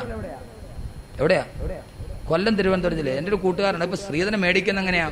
എൻ്റെ ഒരു കൂട്ടുകാരൻ, എൻ്റെ നാട്ടിൽ കുറെ കൂട്ടുകാരൻ, നമ്മുടെ ഒരു ബാച്ചിലർമാർ. ഞാൻ എൻ്റെ നാട്ടിൽ പോയിട്ട് തിരിച്ചൊരു അവന്മാർ പറഞ്ഞു, ഉസ്താദിന് കൊല്ലത്തൊക്കെ അല്ലേ ജോലി, അവിടെയൊക്കെ നല്ല സ്ത്രീധനം കിട്ടണം, നമുക്ക് പറ്റിയൊരു കേസ് വല്ലതും ഉണ്ടേ പറയണം. ഞാൻ മുന്നടാ പുള്ള എനിക്ക് ബ്രോക്കറിന്റെ ജോലിയൊന്നുമില്ല.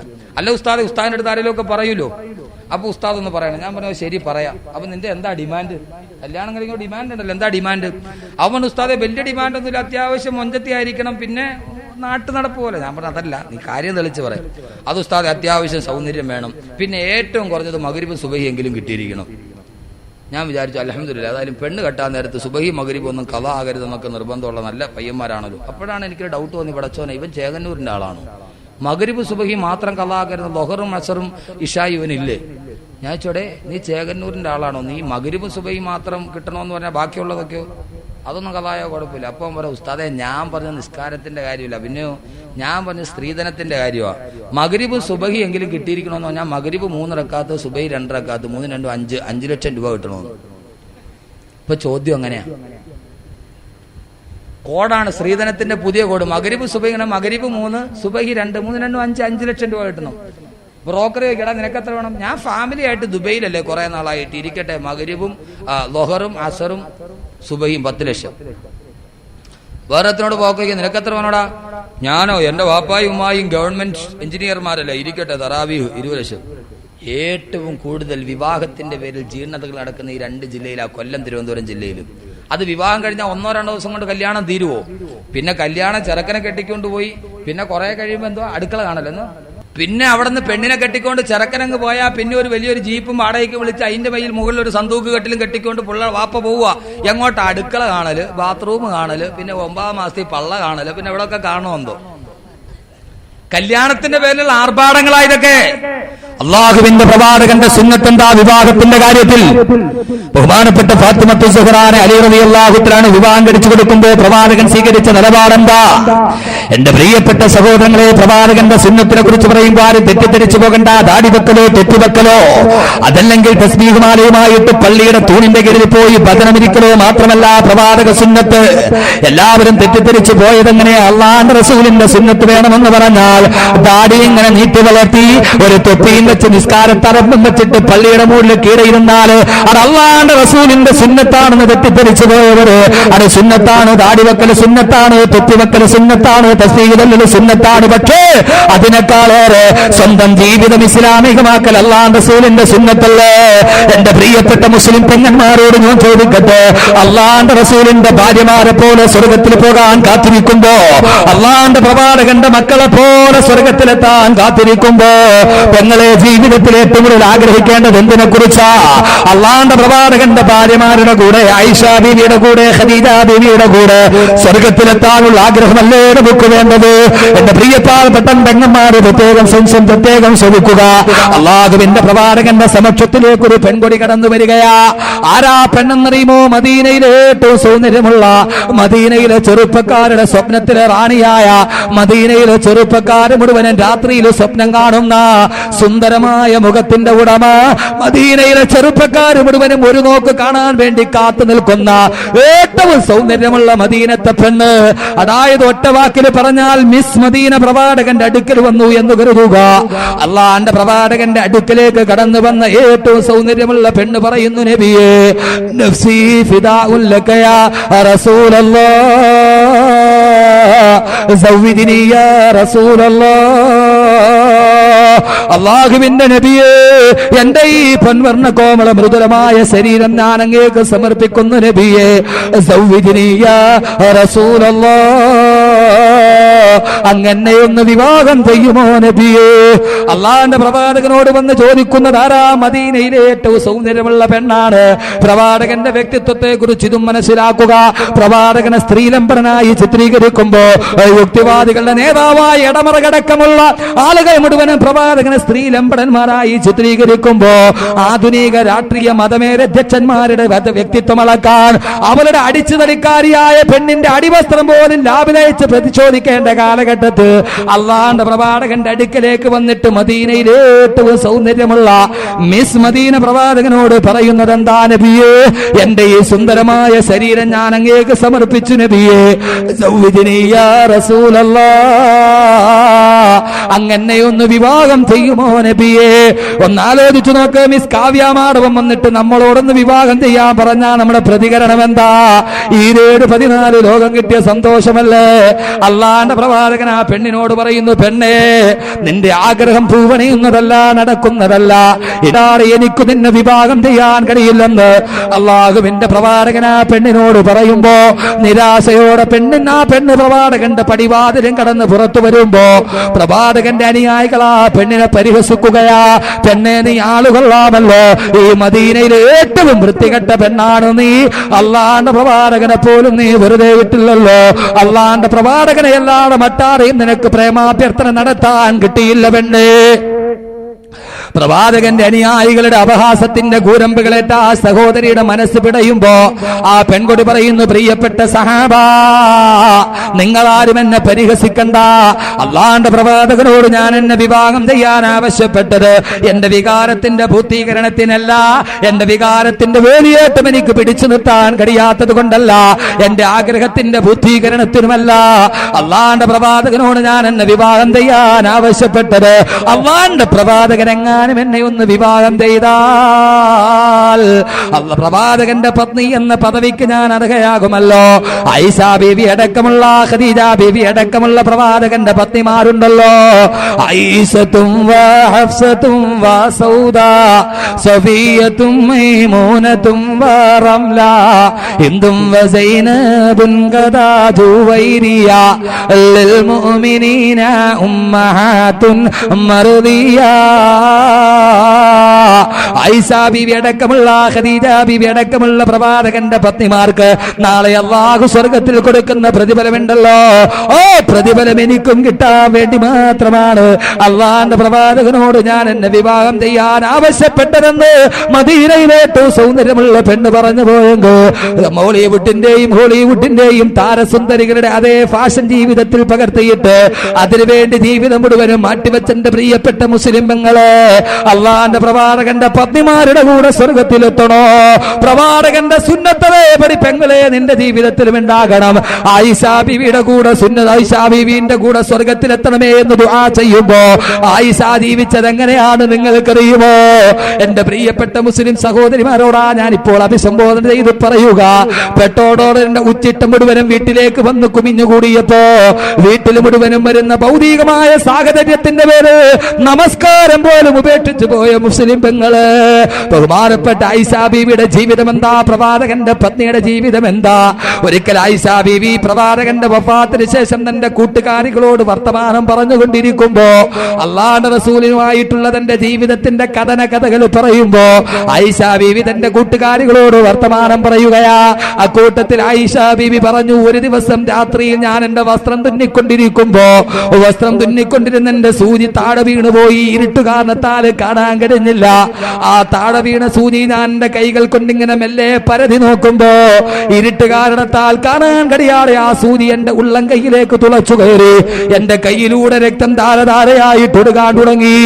ഞാൻ പേടിയോടെ പ്രവാചകന്റെ അടുക്കലേക്ക് രക്തമൊലിക്കുന്ന എന്റെ കൈപ്പത്തി കാണിക്കുമ്പോ അവിടുത്തെ അല്ലാഹുവിന്റെ റസൂൽ അദ്ദേഹത്തിന്റെ റിസാലത്തിന്റെ ഉമിനീരെടുത്ത് എന്റെ മുറിവിലേക്ക് പുരട്ടി തന്നപ്പോ എന്റെ വേദനയെല്ലാം മാറിപ്പോയി, എനിക്ക് ആശ്വാസമായി എന്ന് വെറുതെ നാട്ടുവർത്തമാനത്തിന്റെ ഇടയിൽ ആയിഷാ ബീവി കൂട്ടുകാരികളോട് പറയുമ്പോ കേട്ടുനിന്ന് കൂട്ടുകാരി ചോദിച്ചത്ര, ആയിഷ, പാതിരാത്രിയിൽ താഴെ വീണുപോയ സൂചി അതിങ്ങനെ കൈകൊണ്ട് തട്ടിയെടുത്തത് കൊണ്ടല്ലേ ഉളച്ചു കയറിയത്? ആ സമയത്ത് നിനക്ക് വിളക്ക് കത്തിച്ചിട്ടങ്ങോട്ട് നോക്കിക്കൂടായിരുന്നോ? കൂട്ടുകാരി ഇത് ചോദിച്ചു കഴിയുമ്പോ ആയിഷാന്റെ മറുപടി എന്താണെന്നറിയുമോ? എന്താ നീ ചോദിച്ചത്? വിളക്ക് കത്തിച്ചിട്ട് നോയിക്കൂടായിരുന്നോ എന്നോ? അല്ലാഹുവിന്റെ റസൂലിന്റെ ആ വീട്ടിൽ അന്നെങ്ങാനും വിളക്ക് കത്തിക്കാനുള്ള എണ്ണയുണ്ടായിരുന്നെങ്കിൽ അത് കുടിച്ചിട്ട് ഞങ്ങളുടെ ദാഹം തീർക്കുമായിരുന്നു. അത്രത്തോളം പട്ടിണിയിലോ ഞങ്ങൾ ജീവിച്ചതെന്ന്. പ്രവാചകന്റെ വീട്ടിൽ എങ്ങാനും വിളക്ക് കത്തിക്കാനുള്ള എണ്ണയുണ്ടായിരുന്നെങ്കിൽ അത് കുടിച്ചിട്ട് ഞങ്ങൾ ദാഹം തീർക്കുമായിരുന്നെന്ന് ആയിഷാ ബീവി പോലും പറഞ്ഞു പോകുന്ന കൊടും ദാരിദ്ര്യത്തിൽ ആയിഷാ ബീവി ജീവിച്ചു പോയതെങ്കിൽ പെണ്ണെ, ജീവിതത്തിൽ ദാരിദ്ര്യമായാൽ എന്താ? നാളെ അല്ലാഹുവിന്റെ സ്വർഗത്തിലല്ലേ കടന്നു ചെല്ലുക. എന്റെ പ്രിയപ്പെട്ട മുസ്ലിം യുവതിയെ അറിയുമോ നിനക്ക്? ഫാത്തിമത്തു സുഹ്റാനെ. ഫാത്തിമത്ത് സഹറ ബത്തൂൽ ജീവിച്ചതെങ്ങനെയാ? ഫാത്തിമ ബീബി റളിയല്ലാഹു തആല വീട്ടിൽ വെള്ളം കുളിക്കാൻ മോട്ടറില്ല, ആട്ടാൻ വേണ്ടിയുള്ള സൗകര്യങ്ങളുമില്ല. സ്വന്തം വീടിന്റെ പുറകുഭാഗത്തുള്ള കിണറിൽ നിന്ന് ഈത്തപ്പന മരത്തിന്റെ നാരുകൾ പിണഞ്ഞുണ്ടാക്കിയ കയറുപയോഗിച്ച് തോൽപാത്രത്തിൽ വെള്ളം കോരി ഫാത്തിമ റളിയല്ലാഹു തആലയുടെ കൈയിന്റെ ഉള്ളം കൈ പൊളിയാൻ തുടങ്ങി, ഞരമ്പുകൾ പൊട്ടാൻ തുടങ്ങി, രക്തമൊലിക്കാൻ തുടങ്ങി. ആട്ടുകല്ലിൽ പിടിച്ചിങ്ങനെ ആട്ടി കൈയിന്റെ തൊലി മുഴുവനും മടരാൻ തുടങ്ങി. ആയി ബഹുമാനപ്പെട്ട ഫാത്തിമ ബീവിയുടെ കൈകളിൽ വല്ലാത്ത രക്തം തളം കെട്ടി നിൽക്കുമ്പോ ആരോ പറഞ്ഞു, ഫാത്തിമ, നീ എന്തിനാ ഇങ്ങനെ കെട്ടപ്പെടുന്നത്? നിന്റെ പിതാവിന്റെ അടുക്കൽ കുറെ അടിമകളെ യുദ്ധത്തടവുകാരായി കിട്ടിയിട്ടുണ്ട്. അവിടെ പോയൊരു അടിമയെ നിന്റെ സേവനത്തിന് വേണ്ടി വിട്ടുതരാൻ ഒരു വേലക്കാരനായിട്ട് ചോദിച്ചാൽ ഈ ദുരിതത്തിന് അറുതി വരില്ലേ ഫാത്തിമ എന്ന് ചോദിച്ചപ്പോ ഫാത്തിമ ബീവി ഒരു അടിമയെ കിട്ടാൻ വേണ്ടി തന്റെ പിതാവിന്റെ സമക്ഷത്തിലെത്തി. അവിടെ എത്തിയിട്ട് പോകുമ്പോൾ അല്ലാഹുവിന്റെ പ്രവാചകൻ സദസ്സിലില്ല, എവിടെയോ പോയിരിക്കുകയാ. സഹാബാക്കളോട് വിവരവും വന്ന് ഫാത്തിമ ബീവി വീട്ടിലേക്ക് മടങ്ങി. അല്ലാഹുവിന്റെ റസൂല് വന്നപ്പോ ആരോ പറഞ്ഞു, അല്ലാഹുവിന്റെ റസൂലിനോട് പറഞ്ഞു, പുന്നാരമോള് വന്ന് തിരക്കിയിട്ട് തിരിച്ചു പോയിട്ടുണ്ട്. അല്ലാഹുവിന്റെ റസൂലിന്റെ കൽബിന്റെ കസനമല്ലേ, കരളിന്റെ കസനമല്ലേ ഫാത്തിമ? ഫാത്തിമ എന്റെ കരളിന്റെ കസനമാണെന്ന് പ്രവാചകൻ പലപ്പോഴും പറയാറുണ്ട്. അല്ലാഹുവിന്റെ റസൂല് ഫാത്തിമാന്റെ വീട്ടിലെത്തുമ്പോ അലി റളിയല്ലാഹു തആല അൻഹു ഫാത്തിമ ബീവി ഇരിക്കുന്നതിന്റെ നടുക്ക് പ്രവാചകൻ ഇരുന്നു. ചോദിച്ചു, മോളെ ഫാത്തിമ, എന്തിനാ നീ എന്നെ കാണാൻ വന്നത്? അല്ലാഹുവിന്റെ റസൂലിന്റെ തന്റെ പ്രിയപ്പെട്ട പിതാവിന്റെ മുന്നിലേക്ക് ഫാത്തിമ ബീവി ചോദിക്കുന്നു. പിതാവേ, ഇത് കണ്ടോ എന്ന് പറഞ്ഞ് തന്റെ കൈയങ്ങ് നിവർത്തി കാണിക്കുമ്പോ കയ്യിലൂടെ രക്തം ധാരധാരയായി ഒഴുകുന്നത് കാണുമ്പോ അല്ലാഹുവിന്റെ റസൂലിന് സഹിക്കാൻ കഴിയുമോ? പുന്നാര മോളായ ഫാത്തിമ തന്റെ പ്രിയപ്പെട്ട കരളിന്റെ കസനത്തിന്റെ കൈ കാണുമ്പോ അല്ലാഹുവിന്റെ റസൂൽ ആ കയ്യിലോട്ട് സൂക്ഷിച്ചു നോക്കുമ്പോ പ്രവാചകന്റെ കണ്ണുകൾ നിറഞ്ഞു. ഏത് പൊന്നു കയ്യായത്, ഏത് പൊന്നുമ്മന ചെയ്ത കയ്യായത്? കഅബാലയത്തിന്റെ മുന്നിൽ എട്ടാംഗ പ്രണാമം ചെയ്ത് താൻ കിടക്കുമ്പോ മക്കാ ഖുറൈശികൾ ചീഞ്ഞലിഞ്ഞ ഒട്ടകത്തിന്റെ കുടൽമാല കൊണ്ടുവന്ന് കഴുത്തിലിടുമ്പോ എഴുന്നേക്കാൻ പോലും കഴിയാതെ ദുർഗന്ധം വമിക്കുന്ന ഒട്ടകത്തിന്റെ കുടൽമാല ഈ ശിരസിലേന്തി കഅബാലയത്തിന്റെ മുറ്റത്ത് കുനിഞ്ഞു കിടക്കുമ്പോ എല്ലാവരും അടുക്കാൻ പോലും എല്ലാവരും പേടിച്ചരണ്ടി നിൽക്കുമ്പോ ഓടി വന്നുകൊണ്ട് തന്റെ തരിവളയിട്ട കൈകൾ കൊണ്ട് ഫാത്തിമയാണ് പ്രവാചകന്റെ കുടൽമാലകൾ മാറ്റിയിട്ട് എഴുന്നേൽപ്പിക്കുക. ആളുകൾ മുഴുവനും അഴുക്കുകൾ വലിച്ചെറിയുമ്പോ ഏത് കൈകളാണോ തനിക്കത് കരുകി വൃത്തിയാക്കി തന്നത്, വള്ളത്തോള് പറഞ്ഞതുപോലെ അയ്യയ്യോ മൺകൊണ്ട് അഭിഷിക്തനായി കഴിഞ്ഞുവല്ലോ മതസാർവഭൗമൻ മണ്ണിൽ കുളിച്ചൊരു ഗതം കണക്കെ മന്ദം നടന്ന ഗൃഹത്തിലെത്തി. ആ അടുക്കുകൾ മുഴുവനും കഴുകിക്കളഞ്ഞ തന്റെ ശിരസിലൂടെ തലോടിയ പൊന്ന് തരിവളയിട്ട കൈകളിലൂടെ രക്തമൊഴുകുന്നത് കാണുമ്പോ അള്ളാന്റെ റസൂലിന് സഹിക്കാൻ കഴിയുന്നില്ല. പ്രവാചകന്റെ കണ്ണുകളിലൂടെ കണ്ണുനീരിട്ടിട്ട് താടോട്ട് വീഴുമ്പോ ഫാത്തിമ നോക്കുമ്പോ പൊന്നുപ്പാ കരയുകയാണ്. എന്താണുപ്പാ കരയുന്നതെന്ന് ചോദിക്കുമ്പോ അള്ളാന്റെ റസൂല് പറഞ്ഞു, മോളെ ഫാത്തിമ, ഭൗതികമായ ജീവിതത്തിന്റെ കട്ടപ്പാട് തീരാ നീ എന്നോട് വേലക്കാൻ ആവശ്യപ്പെടാൻ വന്നതാണെങ്കിൽ മോളെ ഫാത്തിമ, നിനക്ക് ഞാനൊരു കാര്യം പറഞ്ഞു തരാം. വേലക്കാരെക്കാളേറെ ദുനിയാവിലും ആഖിറത്തിലും നിനക്കത് ഖൈറാണ് മോളെ എന്ന് പറഞ്ഞിട്ട് അള്ളാന്റെ റസൂൽ അലി റളിയല്ലാഹു തആല അൻഹുവിനെ സാക്ഷിയാ. അലി റളിയല്ലാഹു തആല അൻഹു സാക്ഷി നിർത്തിയിട്ട് പ്രവാചകൻ പറയുന്നു, മോളെ ഫാത്തിമ, നിനക്ക് ഞാനൊരു കാര്യം പറഞ്ഞു തരാം. ദുനിയാവിലും ആഖിറത്തിലും നിനക്കത് ഖൈറാണ് മോളെ എന്ന് പറഞ്ഞിട്ട് പറയുന്നു, കിടക്കാൻ വേണ്ടി നീ വിരിപ്പിലേക്ക് പോകുന്നതിന് മുമ്പ് ആയത്തുൽ കുർസിയും ഫാത്തിഹയും ഓതിയതിനു ശേഷം നീ 33 പ്രാവശ്യം സുബ്ഹാനല്ലാഹ് പറഞ്ഞു, 33 പ്രാവശ്യം അൽഹംദുലില്ലാഹ് എന്ന് പറഞ്ഞു, 34 പ്രാവശ്യം അല്ലാഹു അക്ബർ എന്ന് പറഞ്ഞിട്ട് കിടന്നുറങ്ങിക്കോ. ദുനിയാവിലും ആഖിറത്തിലും ഇതിനേക്കാൾ നിനക്ക് ഖൈറാണ് മോളെ എന്ന് ആദരവായ നബി മുഹമ്മദ് മുസ്തഫ അല്ലാഹുവിന്റെ പ്രവാചകൻ ഇത് പറയുമ്പോ എന്റെ പ്രിയപ്പെട്ട സഹോദരങ്ങളെ, അലി റളിയല്ലാഹു തആല അൻഹു ഇതിന് സാക്ഷിയാണ്. പിൽക്കാലത്ത് അലി റളിയല്ലാഹു തആല അൻഹു പറയാറുണ്ടായിരുന്നു, അത്രേ അല്ലാഹുവിന്റെ പ്രവാചകൻ ഈ ദിക്ർ പഠിപ്പിച്ചു തന്നതിനു ശേഷം മരിക്കുന്നത് വരെ ഈ ദിക്ർ ഞാൻ ഉപേക്ഷിച്ചിട്ടില്ല. എന്റെ ജീവിതത്തിൽ ഏതൊക്കെ വിഷമങ്ങൾ ഉണ്ടായാലും ഞാൻ ഈ ദിക്ർ പതിവായിട്ട് ചൊല്ലും. എന്റെ ജീവിതത്തിൽ അലി റളിയല്ലാഹു തആല അൻഹു പറയുകയാ, എന്റെ ജീവിതത്തിൽ എനിക്ക് ഏറ്റവും കൂടുതൽ ബുദ്ധിമുട്ടുണ്ടായ ദിവസമാണ് സിഫീൻ യുദ്ധം നടക്കുന്ന ദിവസം. എന്റെ ജീവിതത്തിന്റെ താളക്രമം തന്നെ മാറിപ്പോകുമോ എന്ന് ഞാൻ ഭയപ്പെട്ടു പോയ ദിവസമാ. ആ സമയത്ത് പോലും ഞാൻ ഈ ദിക്ർ ഉപേക്ഷിച്ചിട്ടില്ലെന്ന് ബഹുമാനപ്പെട്ട സയ്യിദുനാ അലിയുൽ മുർത്തള ജീവിതത്തിന്റെ കട്ടപ്പാടുകളിൽ നട്ടം തിരിയുമ്പോഴും മോളെ സുബ്ഹാനല്ലാഹ് പറഞ്ഞോ എന്ന് പറഞ്ഞു കൊടുത്ത അല്ലാഹുവിന്റെ റസൂലിന്റെ ജീവിതം ഏത് വീട്ടിലായെന്നുള്ളത് ഭൗതികമായ ജീവിതത്തിന്റെ താളത്തിൽ പെട്ടുപോയിട്ട് കടൽ കടന്നെത്തിയ വിദേശ സംസ്കാരത്തെ കെട്ടിപ്പിടിക്കാനും വാരിപ്പുണരാനും ഈ സമുദായം വരുമ്പോ എന്റെ പ്രിയപ്പെട്ട മുസ്ലിം ചെറുപ്പക്കാരാ, നിങ്ങളോടാണ് ഞാൻ പറയുന്നത്.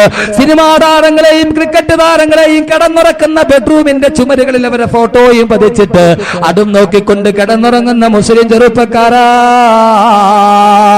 ബോളിവുഡിന്റെയും സോളിവുഡിന്റെയും സിനിമാ താരങ്ങളെ ജീവിതത്തിന്റെ മനസ്സുകളിലേക്ക് ചിരപ്രതിഷ്ഠ നേടിയ മുസ്ലിം ചെറുപ്പക്കാരാ, അതിൽ നിന്നെല്ലാം വലിച്ചെറിഞ്ഞിട്ട് അല്ലാഹുവിന്റെ റസൂലിനെ സ്നേഹിക്കാൻ, അല്ലാഹുവിന്റെ റസൂലിന് വേണ്ടി ജീവിക്കാൻ, പ്രവാചകന്റെ സുന്നത്തിന് മുറുകെ പിടിക്കാൻ, ശപിക്കപ്പെട്ട നിഷ്ക്രിയത്വത്തിന്റെ ഇരുണ്ട തുരുത്തുകൾ ചിന്താശേഷി പണയപ്പെടുത്തി പോയ മുസ്ലിം ചെറുപ്പക്കാരാ, അല്ലാഹുവിന്റെ റസൂലിന്റെ സുന്നത്ത് ജീവിതത്തിൽ ഉണ്ടാവ്. ആരെ പോലെ? ബഹുമാനപ്പെട്ട അബൂ ഹുദാഫ റളിയല്ലാഹു തആല അൻഹുവിനെ പോലെ. ആരാ അബൂ ഹുദാഫ എന്നറിയുമോ? ആരാ അബൂ ഹുദാഫ എന്നറിയുമോ? ആരാ അബൂ ഹുദാഫ എന്നറിയുമോ? ലോകത്തിന്റെ റോമാ ചക്രവർത്തിയുടെ തീന്മേശയുടെ മുന്നിൽ ഭക്ഷണം കഴിക്കാനിരിക്കുമ്പോ സർവാഡംബര വിഭൂഷിതരായി റോമാ ചക്രവർത്തി സർവപ്രതാപത്തോടെ എഴുന്നള്ളുമ്പോ ഭക്ഷണം കഴിക്കുന്നതിന്റെ ഇടയിൽ ഒരു പിടി ഭക്ഷണം താഴേക്ക് വീടുമ്പോ താഴെ വീണ ഭക്ഷണം ഇടത് കൈ കൊണ്ടെടുത്ത് വലത് കൈ കൊണ്ട് കഴിക്കുന്നത് പ്രവാചകന്റെ സുന്നത്താ. താഴെ വീണ ഭക്ഷണം ഇടത് കൈകൾ കൊണ്ടെടുത്ത് ശുദ്ധിയാക്കിയിട്ട് വലത് കൈ കൊണ്ട് കഴിക്കുമ്പോ റോമാ ചക്രവർത്തി ചാടി എഴുന്നേറ്റിട്ട് ദാരിദ്ര്യം കാണിക്കുന്നുവോ? റോമാ സാമ്രാജ്യത്തിന്റെ ഏകാധിപതിയുടെ മുന്നിൽ വന്നിട്ട് ചിത്രം കാണിക്കുന്നു. ഇത് മുഴുവനും നിനക്കുള്ളതാ, തറയിൽ കിടക്കുന്നത് പോലും പെറുക്കുന്നത് എന്തിനാന്ന് ആക്രോശിക്കുമ്പോ റോമാ സാമ്രാജ്യത്തിന്റെ രാജാവിന്റെ നെറുകയുടെ നേരെ ചൂണ്ടുവിരൽ ചൂടിയിട്ട് നീ എന്താ പറഞ്ഞത് എന്നെ ആക്രോശിക്കുന്നുവോ? നീ എന്റെ നേരെ അനതുറുക്കു സുന്നത്ത നബീന മുഹമ്മദിൻ സല്ലല്ലാഹു അലൈഹി വസല്ലം ബിഹാഉലായിൽ ഹുംഖാ, അനതുറുക്കു സുന്നത്ത നബീന മുഹമ്മദിൻ സല്ലല്ലാഹു അലൈഹി വസല്ലം ബിഹാഉലായിൽ ഹുംഖാ. ഈ പമ്പര വിഡ്ഢികൾക്ക് വേണ്ടി ഞാൻ എന്റെ പ്രവാചകന്റെ സുന്നത്തിനെ ഉപേക്ഷിക്കില്ലെന്ന് ആക്രോശിച്ച അബൂ ഹുദാഫയെ പോലെ ചെറുപ്പക്കാരാ ചരിത്രത്തിന്റെ അബൂ ഹുദാഫയായി മാറ്. ശപിക്കപ്പെട്ട നിഷ്ക്രിയത്വത്തിന്റെ ഇരുണ്ട തുരുത്തുകൾ ചിന്താശേഷി പണയപ്പെടുത്തി അന്ധവിശ്വാസത്തിന്റെയും വിരാരാധനയുടെയും പള്ളിമേടകളിൽ ഉറക്കം നടിച്ചു പോയ മുസ്ലിം ചെറുപ്പക്കാരാ, ഉണരുക. പ്രവാചകന്റെ സുന്നത്തുമായി സർവ്വതും നാഥനിൽ സമർപ്പിച്ച് സർവമാന ബാത്തിലിനോടും സംവദിച്ച് സർവ്വതും പലതും മുഹമ്മദി സുന്നത്തിനെ മുറുകെ പിടിച്ച് ഇബ്രാഹിമി മില്ലത്തിനെ നെഞ്ചോട് ചേർത്ത് കർമ്മവീതിയിൽ ഇതിഹാസം രചിച്ച് അല്ലാഹുവിന്റെ പ്രബോധനത്തിന്റെ മാർഗത്തിലൂടെ മുന്നേറിയ തകർന്നടിയുന്ന ഇസങ്ങളുടെയും പിടിതെറിയപ്പെടുന്ന പ്രതിമകളുടെയും മൂകമായ ദീനവിലാപത്തിന്റെ നടുവ് ഇസ്ലാമിക പ്രവാചക സുന്നത്തിന്റെ ഏറ്റവും വലിയ സാക്ഷാത്കാരത്തിന്റെ കാവലാളായി മുന്നോട്ട് നടക്ക കദം കദം സുന്നത്തെ റസൂൽ पर चलो मिलेंगी जन्नत की रिजर्वेशन ഓരോ കാലടിയും കദം കദം സുന്നത്തെ റസൂൽ पर चलो ഓരോ കാലടിയും അല്ലാഹുവിന്റെ റസൂലിന്റെ സുന്നത്തനുസരിച്ചാകെ മിലേങ്കി ജന്നത്ത് കീ റിസർവേഷൻ സ്വർഗ്ഗത്തിൽ നിനക്കൊരു സീറ്റ് ഉറപ്പാണെന്ന് ആപ്തവാക്യത്തിലൂടെ അല്ലാഹു നമുക്ക് തൗഫീഖ് ചെയ്ത് അനുഗ്രഹിക്കുമാറാകട്ടെ. അല്ലാഹുവിന്റെ പ്രവാചകന്റെ സുന്നത്ത് അത് ജീവിതത്തിലെ ഏറ്റവും വലിയ അമൂല്യ സമ്പത്തായി മുറുകെ പിടിക്ക്. അല്ലാഹു സുബ്ഹാനഹു വ തആല തൗഫീഖ് ചെയ്ത് അനുഗ്രഹിക്കുമാറാകട്ടെ. സഹോദരങ്ങളെ, ഒരൊറ്റ കാര്യം കൂടി നിങ്ങൾ അറിയുക. ബഹുമാനപ്പെട്ട ഖുത്ബുൽ അഖ്താബ് അഹമ്മദ് അൽ കബീർ റിഫാഇ ഖദ്ദസല്ലാഹു സിർറഹുൽ അസീസ്. ആരാ ബഹുമാനപ്പെട്ട സയ്യിദുനാ അഹമ്മദുൽ കബീർ റിഫാഇ? ആരാ സയ്യിദുനാ അഹമ്മദുൽ കബീർ റിഫാഇ? നാം എല്ലാവരും അല്ലാഹുവിന്റെ പ്രവാചകൻ നബി മുഹമ്മദ് മുസ്തഫ, നാം പ്രവാചകനെ കുറിച്ച് ധാരാളം കേൾക്കുന്നു. അള്ളാഹുവിന്റെ പ്രവാചകന്റെ സുന്നത്ത് ജീവിതത്തിൽ ഉണ്ടാക്ക്. അള്ളാഹു സുബ്ഹാനഹു വ തആല തൗഫീഖ് നൽകി അനുഗ്രഹിക്കുമാറാകട്ടെ. നാം എല്ലാവരും ദാടി വെക്കൽ അള്ളാഹിന്റെ പ്രവാചകന്റെ സുന്നത്താ, തൊപ്പി വെക്കൽ അള്ളാഹിന്റെ സുന്നത്താ, അള്ളാഹുവിന്റെ റസൂലിന്റെ സുന്നത്താ. പക്ഷെ നമ്മൾ തൊപ്പി വെക്കുവോ? തൊപ്പി വെച്ചാലും വെളിയിലോട്ട് ഇറങ്ങിയാൽ ആരും കാണാതെ നമ്മൾ തൊപ്പി അടക്കി പോക്കറ്റിൽ വെക്കും. കാരണം നമുക്ക് പേടിയാ തൊപ്പി വെച്ചിട്ട് വെളിയിൽ ഇറങ്ങാൻ. കാക്കിയിട്ട വേഷത്തിൽ പോസ്റ്റ്മാനെ കണ്ടാലും നമ്മുടെ മുട്ടു പറക്കും. അതാ നമ്മുടെ അവസ്ഥ. കാക്കിയിട്ട വേഷത്തിൽ പോസ്റ്റ്മാന് എന്നാലും നമ്മുടെ മുട്ടു പറക്കും. ട്രാൻസ്പോർട്ട് ബസ്സിന്റെ കണ്ടക്ടറെ കണ്ടാലും മുട്ടുപറക്കുന്ന സമുദായമാണ് നമ്മൾ. തൊപ്പിയെടുത്തിട്ട് ആരും കാണാതെ ഊരി പോക്കറ്റിൽ വെക്കൂ, എങ്ങാനും തല പോയാലും. സഹോദരങ്ങളെ, അല്ലാഹുവിന്റെ റസൂലിന്റെ സുന്നത്ത് ജീവിതത്തിന്റെ തയ്യാറാകിൻ. മെഡിക്കൽ കോളേജുകളിൽ പോലും ദാടിയും തലപ്പാവും വെച്ച് രോഗികളെ ചികിത്സിക്കുന്ന ഡോക്ടർമാരുടെ കാലമാണിത്. പക്ഷേ നമുക്കോ? പക്ഷേ നമ്മുടെ അവസ്ഥയോ? എന്റെ പ്രിയപ്പെട്ട സഹോദരിമാരെ, അള്ളാഹിന്റെ പ്രവാചകന്റെ ഭാര്യമാരെ പോലെ നടക്കിൻ, തലമറച്ച് നടക്കിൻ. കൂടുതൽ അതൊക്കെ പറയാനുള്ള സമയം നമുക്കില്ല. ഇന്ന് നമ്മുടെ അവസാനത്തെ ദിവസമാണ്, ഒടുക്കത്തെ ദിവസമാണ്. തലമറക്കിൻ. നിങ്ങൾക്കറിയോ, ഈ പരിഷ്കാരമൊക്കെ വന്നത് പാരീസിൽ നിന്നാണ്. ആ പാരീസിലെ യൂണിവേഴ്സിറ്റികളിൽ LLBക്കും MBBSനും പഠിക്കുന്ന പെൺകുട്ടികൾ മുഴുവനും തലമറച്ചുകൊണ്ട് സ്കൂളിൽ പോകാൻ, ക്യാമ്പസുകളിൽ പോകാൻ ഞങ്ങൾക്ക് അവകാശം വേണമെന്ന് ആവശ്യപ്പെട്ടുകൊണ്ട് LLBക്ക് പഠിക്കുന്ന പാരീസിലെ തൊലിവെളുത്ത മദാമ പിള്ളേർ സത്യാഗ്രഹം നടത്തുന്നു. എന്തിനാണെന്നറിയോ? തലമറച്ച് കോളേജിൽ പോകാൻ. ഇവിടെയോ? പാരീസിലെ LLBക്ക് പഠിക്കുന്ന കുട്ടികൾ പോലും സമരം തലമറച്ചുകൊണ്ട് ഞങ്ങൾക്ക് സ്കൂളിൽ പോകാൻ, കോളേജിൽ പോകാൻ അനുവാദം വേണം. ഇവിടെയോ? 21 പ്രാവശ്യം SSLC എഴുതിയിട്ട് 210 മാർക്ക് തികച്ചു കിട്ടാത്ത മുസ്ലിം പെണ്ണിന് പർദ്ദ വേണ്ട.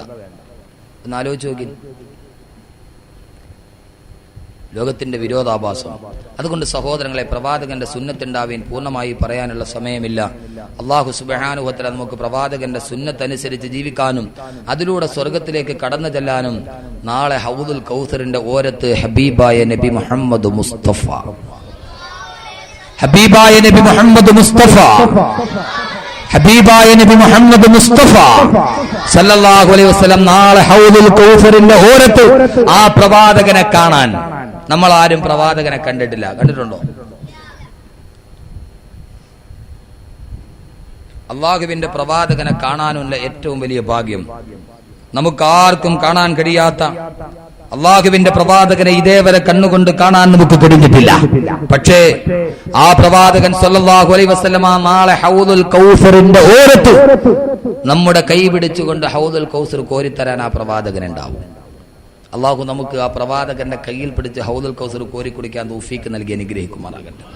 പക്ഷെ ആ പ്രവാചകനെ കാണാൻ നമുക്ക് കഴിഞ്ഞില്ല. ഒരു അർത്ഥത്തിൽ പറഞ്ഞാൽ അബൂജഹലും ഭാഗ്യവാനാ, അല്ലേ? കാരണം ആ ലോകത്തിന്റെ വസന്തത്തിന്റെ സൗന്ദര്യം കാണാൻ അബൂജഹലിന് കഴിഞ്ഞു. പക്ഷെ അത് പ്രയോജനപ്പെടുത്താൻ അബൂജഹൽ കഴിഞ്ഞിട്ടില്ല. നമ്മൾ ഈ നശിപ്പിക്കപ്പെട്ട 21-ാം നൂറ്റാണ്ടിൽ ജനിക്കുമ്പോൾ 6-ാം നൂറ്റാണ്ടിൽ ജനിച്ച ആ ലോകത്തിന്റെ അഭൗമിക സൗന്ദര്യത്തെ കാണാൻ നമുക്ക് കഴിഞ്ഞില്ല.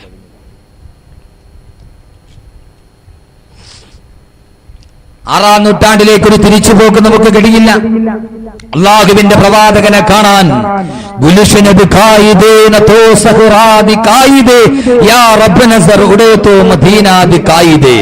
അള്ളാഹുവിന്റെ പ്രവാചകൻ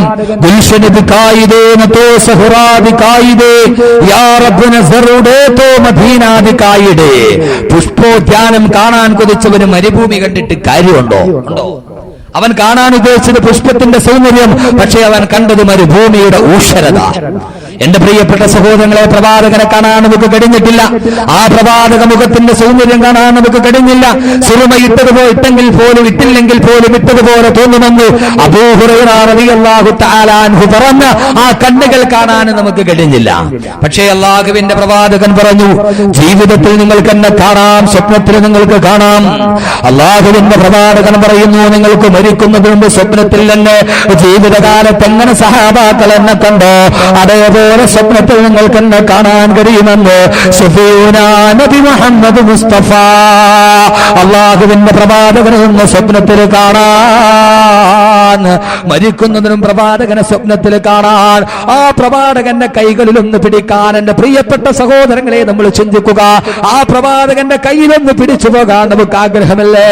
അതുപോലെ ബഹുമാനപ്പെട്ട കുത്തുബുൽ കിതാബ് അഹ്മദ് അൽ കബീർ റിഫാഇ ഖദ്ദസല്ലാഹു സദഹുൽ അസീസിനെ പോലെ ആരാ കുത്തുബുൽ കിതാബ് അഹ്മദ് അൽ കബീർ റിഫാഇ ഖദ്ദസല്ലാഹു സദഹുൽ അസീസ് മഹാനവറുകളാരാ അല്ലാഹുവിന്റെ പ്രവാചകന്റെ ഖബർ സിയാറത്ത് ചെയ്യാൻ വേണ്ടി പോയി കുത്തുബുൽ കിതാബ്. രക്ഷയുടെ മാർഗത്തിന്റെ അവസാന ഭാഗം ഞാൻ ഈ കുത്തുബുൽ കിതാബിന്റെ വിഷയം പറഞ്ഞ് അവസാനിക്കുകയാ. ബാക്കി കാര്യങ്ങൾ ഇൻഷാ അല്ലാഹ് പിന്നീട് ഒരിക്കൽ കാണുമ്പോൾ നമുക്ക് പറയാം. അല്ലാഹുവിന്റെ പ്രവാചകന്റെ റൗളാ ശരീഫ് കാണണമെന്ന ആഗ്രഹത്തോടെ ഏറ്റവും വലിയ ആഗ്രഹമതാ പ്രവാചകന്റെ റൗളാ ശരീഫിന്റെ ഓരത്തൊത്ത് എന്ന് കാണാം. പ്രവാചകൻ പറയുന്നു, മൻ സാറനി ബഅദ മൗതി ഫകഅന്നമാ സാറനി ഫീ ഹയാതി. ഞാൻ മരണപ്പെട്ടതിന് ശേഷം ആരെങ്കിലും എന്റെ റൗളാ ശരീഫ് സന്ദർശിച്ചാൽ ജീവിതകാലത്ത് അവൻ എന്നെ കണ്ടവനെ പോലെയാണെന്ന് ശഫീഉനാ റസൂലുള്ളാഹി. അല്ലാഹു നമുക്ക് എല്ലാവർക്കും അതിന് തൗഫീഖ് നൽകുമാറാകട്ടെ. ആഗ്രഹം വെക്ക് സഹോദരങ്ങളെ, ഹജ്ജിന് പോകാനുള്ള നിയ്യത്ത് വെക്ക്, റൗളാ ശരീഫിലെത്താനുള്ള നിയ്യത്ത് വെക്ക്.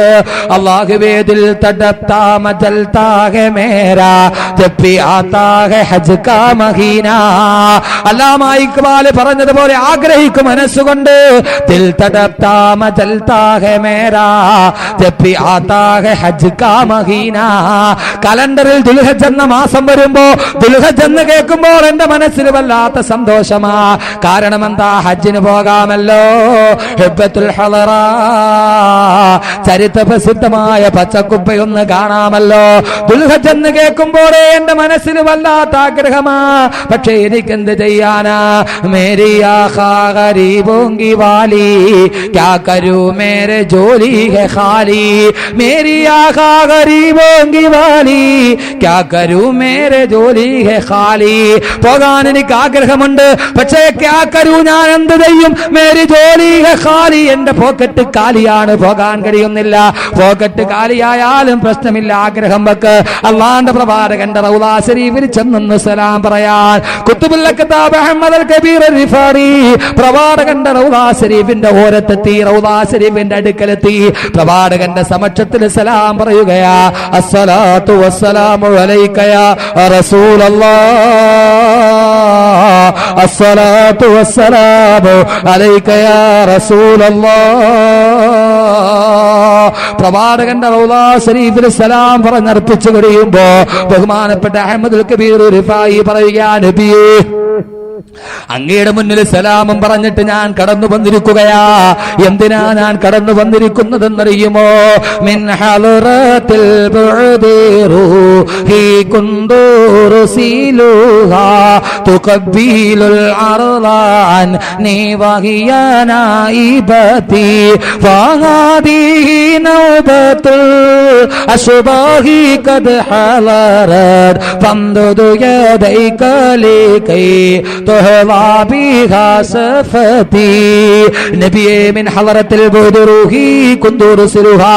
അങ്ങകലെ നിന്ന് ബഗ്ദാദിൽ നിന്ന് ഞാൻ അങ്ങയുടെ അടുക്കൽ വന്നിരിക്കുകയാ. പലപ്പോഴും ഞാൻ അങ്ങനെ ബഗ്ദാദിൽ വെച്ച് എന്റെ ആത്മാവ് കൊണ്ട് ഞാൻ അങ്ങയുടെ റൗളാ ശരീഫ് സിയാറത്ത് ചെയ്ത് തിരിച്ചു പോയിട്ടുണ്ട്. പക്ഷേ ഇപ്പോഴിതാ എന്റെ ആത്മാവ് ശരീരവുമായി എന്റെ ദേഹവും ദേഹിയുമായിട്ട് ഞാൻ അങ്ങയുടെ സമക്ഷത്തിൽ വന്നിരിക്കുകയാ. നബിയെ, എന്തിനാ ഞാൻ വന്നതെന്നറിയുമോ? എല്ലാവരെയും പോലെ കേവലം ഒരു സലാം പറഞ്ഞിട്ട് തൃപ്തനായി പോകാനല്ല നബിയേ, പിന്നെ ഞാൻ വന്നത് എന്തിനാന്നറിയുമോ? എന്റെ ജീവിതത്തിൽ ഒരു വലിയ ആഗ്രഹത്തിന്റെ പൂർത്തീകരണത്തിനാ.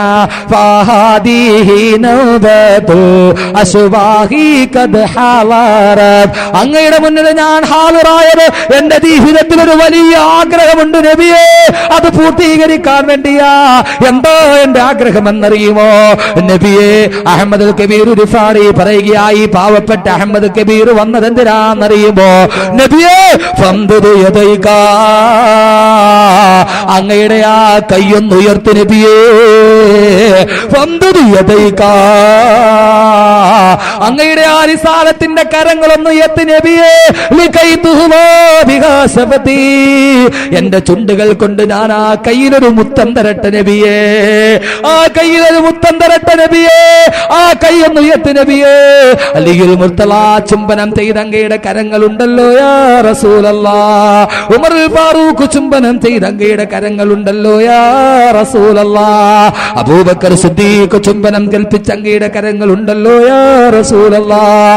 ഫാത്തിമത്തു സഹ്റാനെ അങ്ങ് ചുംബനം ചെയ്ത ആ കരങ്ങളുണ്ടല്ലോ യാ റസൂലല്ലാഹ്. ഫംദുദു യദൈക, ആ കയ്യൊന്ന് ഉയർത്തി നബിയേ, കയ്യൊന്ന് ഉയർത്തി നബിയേ. ലകൈ തുഹ്ലാ ബിഹാ സഫതി, ഞാൻ എന്റെ ചുണ്ടുകൾ കൊണ്ടൊന്ന് ഞാൻ സിയാറത്ത് ചെയ്തെന്ന് പുത്തട്ട നബിയേ.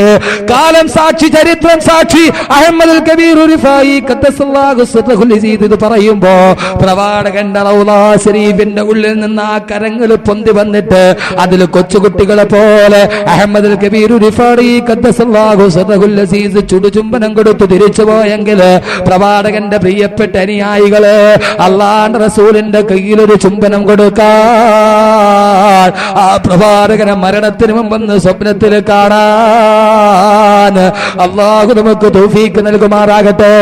എല്ലാവരും അങ്ങനെ ഒരു നിയ്യത്ത് മനസ്സിൽ വെക്ക്. ഇത് അവസാന ദിവസത്തെ സലാത്തിന്റെ മജ്ലിസാ, പോരിശയുള്ള അനേകം അനുഗ്രഹമുള്ള കറാമത്തുകളുള്ള സലാത്തിന്റെ മജ്ലിസാ. എല്ലാവരും മനസ്സിൽ അങ്ങനെ ഒരു നിയ്യത്ത് വെക്ക്. അല്ലാഹുവിന്റെ നബിയെ മരിക്കുന്നതിന് മുമ്പ് സലാം പറഞ്ഞിട്ട് അങ്ങേ സ്വപ്നത്തിലൊന്ന് കാണാൻ നിങ്ങൾക്ക് ആഗ്രഹമുണ്ട്. ഓരോ ആണും പെണ്ണും അങ്ങനെ ഒരു നിയ്യത്ത് വെക്ക്. എന്നിട്ട് ആ പ്രവാചകൻ സല്ലല്ലാഹു അലൈഹി വസല്ലമയുടെ മുന്നിലേക്ക് സലാത്തുകൾ അർപ്പിക്ക്. ഇപ്പോൾ നമ്മൾ നിൽക്കുന്നത് ഈ വേളാവൂർ പള്ളിയുടെ പരിസ്ഥിതിയിലല്ല, നമ്മൾ നിൽക്കുന്നത് വേളാവൂരുമല്ല. നമ്മുടെ മനസ്സ് പ്രവാചകന്റെ റൗളാ ശരീഫിന്റെ മുന്നിലെത്തട്ടെ. മനസ്സിൽ കണ്ണിന്റെ മുന്നിൽ നാം റൗളാ ശരീഫ് കാണട്ടെ. അതിലടക്കം ചെയ്യപ്പെട്ട് നമ്മുടെ പ്രവാചകനെയും നാം കാണട്ടെ. റൗളാ ശരീഫിന്റെ മനസ്സുകൊണ്ട് കാതങ്ങളകലെ, ആയിരക്കണക്കിന് കാതങ്ങളകലെ മുത്തു മുസ്തഫാന്റെ കബറിടത്തിന്റെ മുന്നിലാ ഞാനെന്ന് മനസ്സുകൊണ്ട് നിയ്യത്ത് ചെയ്യ്. മറ്റെല്ലാ ചിന്തകളും വെടിയ്, മറ്റെല്ലാ ചിന്തകളും കളയ്. അല്ലാഹുവിന്റെ റസൂലിന്റെ നീ റൗളാ ശരീഫിന്റെ മുന്നിലാന്ന് കരുത്. എന്നിട്ട് ആ പ്രവാചകനോട് പറയുക, സയ്യിദ് സാദാതി ജിതുക ഖാസിദാ അർജൂഹി മക ഫലാ തുഖയ്യിബ് മഖ്സദി യാ സയ്യിദ് സാദാതി ജിതുക ഖാസിദാ അർജൂഹി മക ഫലാ തുഖയ്യിബ് മഖ്സദി യാ സയ്യിദ സാദാതി, നേതാക്കന്മാരുടെ നേതാവായ നബിയേ, ജയിതുക ഖാസിദാ, അങ്ങേ മാത്രം ആഗ്രഹിച്ച് ഞാനിതാ എന്റെ മനസ്സ് സമർപ്പിക്കുന്ന നബിയേ. എന്താന്നറിയുമോ? അർജൂഹി മക, അങ്ങയുടെ തൃപ്തിക്കു വേണ്ടി പൊരുത്തം മാത്രം ആഗ്രഹിച്ച് എന്റെ മനസ്സുമായി ഞാൻ അങ്ങയുടെ മുന്നിൽ വന്ന നബിയേ. ഫലാ തുഖയ്യിബ് മഖ്സദി, നബിയേ എന്റെ ആഗ്രഹം അങ്ങ് മടക്കി നിരാശനാക്കല്ല നബിയേ.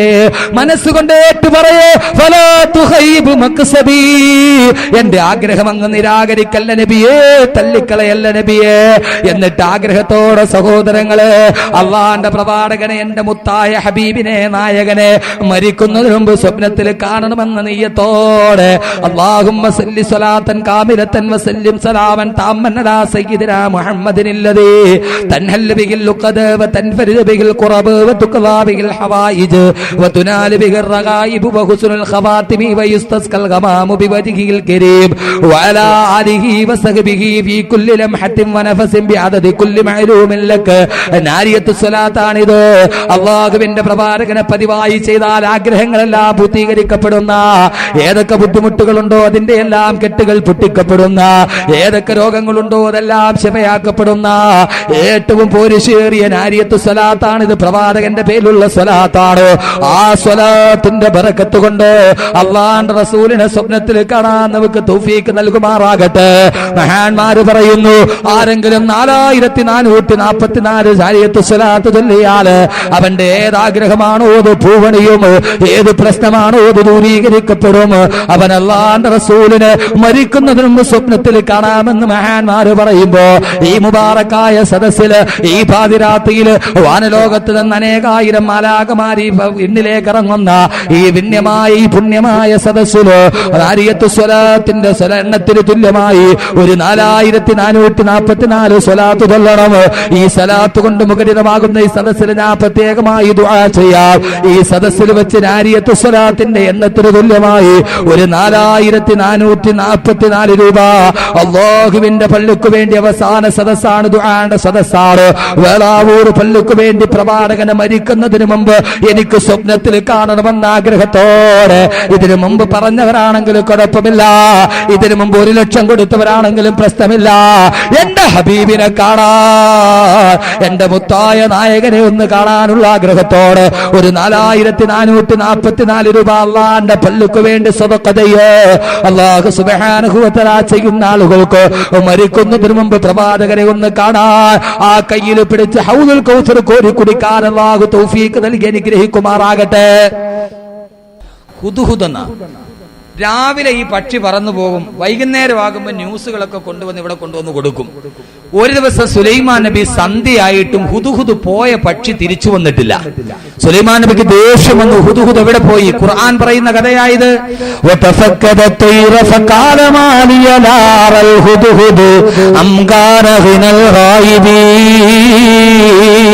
എവിടെ പോയി ഹുദ്ഹുദ്? ഹുദ്ഹുദിനെ കാണാനില്ലല്ലോ, സമയമായിട്ടും അതെന്തോ തിരിച്ചു വരാത്തത്?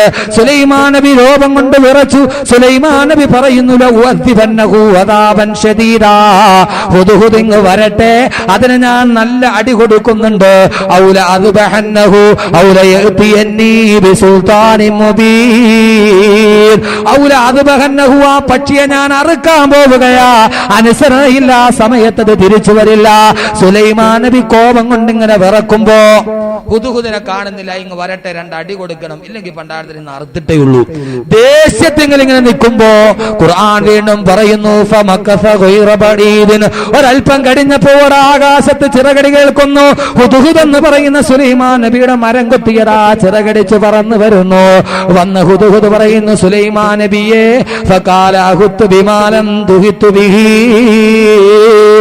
എന്നെ അടിക്കരുതേ, എന്നെ കൊല്ലരുതേ. സുലൈമാൻ നബി എന്നെ അടിക്കാതിരുന്നാൽ അങ്ങകലെ നിന്ന് നല്ല ചൂടുള്ളൊരു വാർത്തയുമായിട്ടാണ് ഞാൻ വന്നിരിക്കുന്നത്. ആ വാർത്ത നിങ്ങളോട് ഞാൻ പറഞ്ഞു തരാം. എന്നെ അടിക്കരുതേ, എന്നെ ശിക്ഷിക്കരുതേ. ഹുദ്ഹുദ് പറഞ്ഞു, സുലൈമാൻ നബി എന്നെ അടിക്കരുത്, നല്ലൊരു ചൂട് വാർത്തയായിട്ടാണ് ഞാൻ വന്നിരിക്കുന്നത്, എന്നെ അടിക്കാതിരുന്നാ പറയാം. സുലൈമാൻ നബിയുടെ ദേഷ്യം തണുത്തു. സുലൈമാൻ നബി പറഞ്ഞു, ശരി, നീ പറയ, ഞാൻ കേൾക്കട്ടെ. ഹുദ്ഹുദ് പറഞ്ഞു, സുലൈമാൻ നബിയെ, ചൂടുള്ള വാർത്ത എന്താണെന്നറിയോ?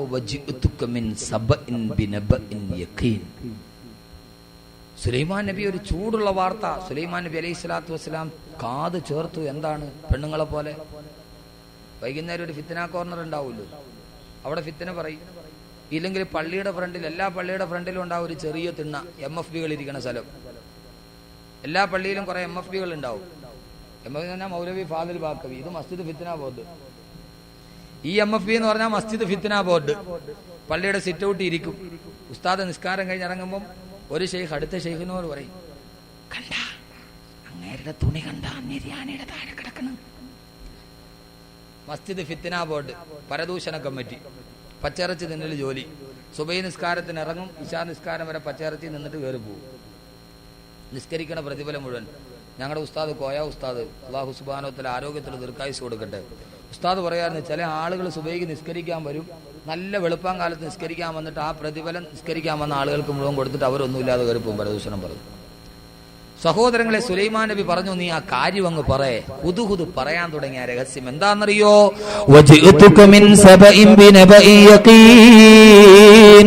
സുലൈമാൻ നബിയെ ഞാൻ ഇന്ന് രാവിലെ പറന്നങ്ങ് അകലെ ചെല്ലുമ്പോ സബ എന്ന് പറയുന്ന ഒരു പുതിയ രാജ്യത്തിൽ ഞാൻ എത്തി. ഇതേവരെ അങ്ങനെ ഒരു രാജ്യം കണ്ടിട്ടില്ല. സമ്പൽ സമൃദ്ധമായ ഫലഭൂയിഷ്ടമായ നല്ല ജലസേചനം നടക്കുന്ന സുന്ദരമായ പച്ചപ്പ് വിരിച്ച നെൽപ്പാടങ്ങൾ, കതിർപ്പാടങ്ങൾ, മന്ദമാരുതനിൽ നെൽക്കതിരുകൾ ഇളകിയാടുന്ന പുണ്യമായ ഹരിതാപ വിരിച്ച ഗ്രാമത്തിന്റെ നെൽപ്പാടങ്ങളുള്ള സുന്ദരമായ ഒരു ഗ്രാമം. ഇതേവരെ അങ്ങനെ ഒരു ഗ്രാമം നാം കണ്ടിട്ടില്ല. സുലൈമാൻ നബി ചിന്തിച്ചു പോയി, എന്റെ അധികാരത്തിന്റെ കീഴിൽ ഇങ്ങനെയും ഒരു ഗ്രാമമോ, ഫലഭൂയിഷ്ടമായ സമ്പൽ സമൃദ്ധിയുള്ള ഒരു ഗ്രാമമോ? ബഹുമാനപ്പെട്ട സുലൈമാൻ നബി ചിന്തിക്കുമ്പോ ഹുദുഹുദ് തുടരുകയാ.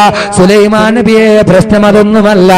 ഇന്നീ വദതും റഅതൻ തംലികുഹും വഊതിയതു മിൻ കുല്ലി ശൈഇൻ വലഹാ അർശുൻ അദീം. സുലൈമാൻ നബി ആ ഗ്രാമം ഭരിക്കുന്നത് രാജാവല്ല, ഒരു പെണ്ണാണ് സുലൈമാൻ നബിയെ രാജ്യം ഭരിക്കുന്നത്. ബൽക്കീസ് എന്നാണ് നബി, ആ പെണ്ണിന്റെ പേര്. ബൽക്കീസ് റാണിയാണ് സഭ ഭരിക്കുന്നത്. മാത്രമല്ല മറ്റൊരു പ്രത്യേകത കൂടിയുണ്ട്. വലഹാ അർശുൻ അദീം. ആ ബൽക്കീസിന് സുന്ദരമായൊരു സിംഹാസനമുണ്ട് നബിയെ. മരതകരത്നങ്ങൾ പതിച്ച, ഗോമേതകങ്ങൾ പതിച്ച, കണ്ടാൽ കണ്ണ് ചിമ്മിപ്പോകുന്ന സുന്ദരമായൊരു കുട്ടാരവും അതിലൊരു വലിയ ഒരു പീഠവുമുണ്ട് നബിയെ. ആ ബൽക്കീസ് ഇരിക്കുന്ന സിംഹാസനം അത് സുന്ദരമായൊരു സിംഹാസനമാണ് നബിയെ. സുലൈമാൻ നബി അത്ഭുതപ്പെട്ടു പോയി. ബൽക്കീസ് എന്ന് പറയുന്ന ഒരു രാജ്ഞിയാ ഭരിക്കുക, അവളുടെ സിംഹാസനം അത് കണ്ടാ ഇതേപോലെ ഒരു സിംഹാസനം കണ്ടിട്ടില്ല. സുലൈമാൻ നബി ലോക ചക്രവർത്തിയാ. സുലൈമാൻ നബിക്ക് അത്ഭുതമായി, ഇങ്ങനെയും ഒരു നാടോ എന്റെ അധികാരത്തിന്റെ കീഴിൽ. വീണ്ടും ഹുദുഹുദ് തുടരുന്നു. സുലൈമാൻ നബി, ഇതൊന്നുമല്ല പ്രശ്നം.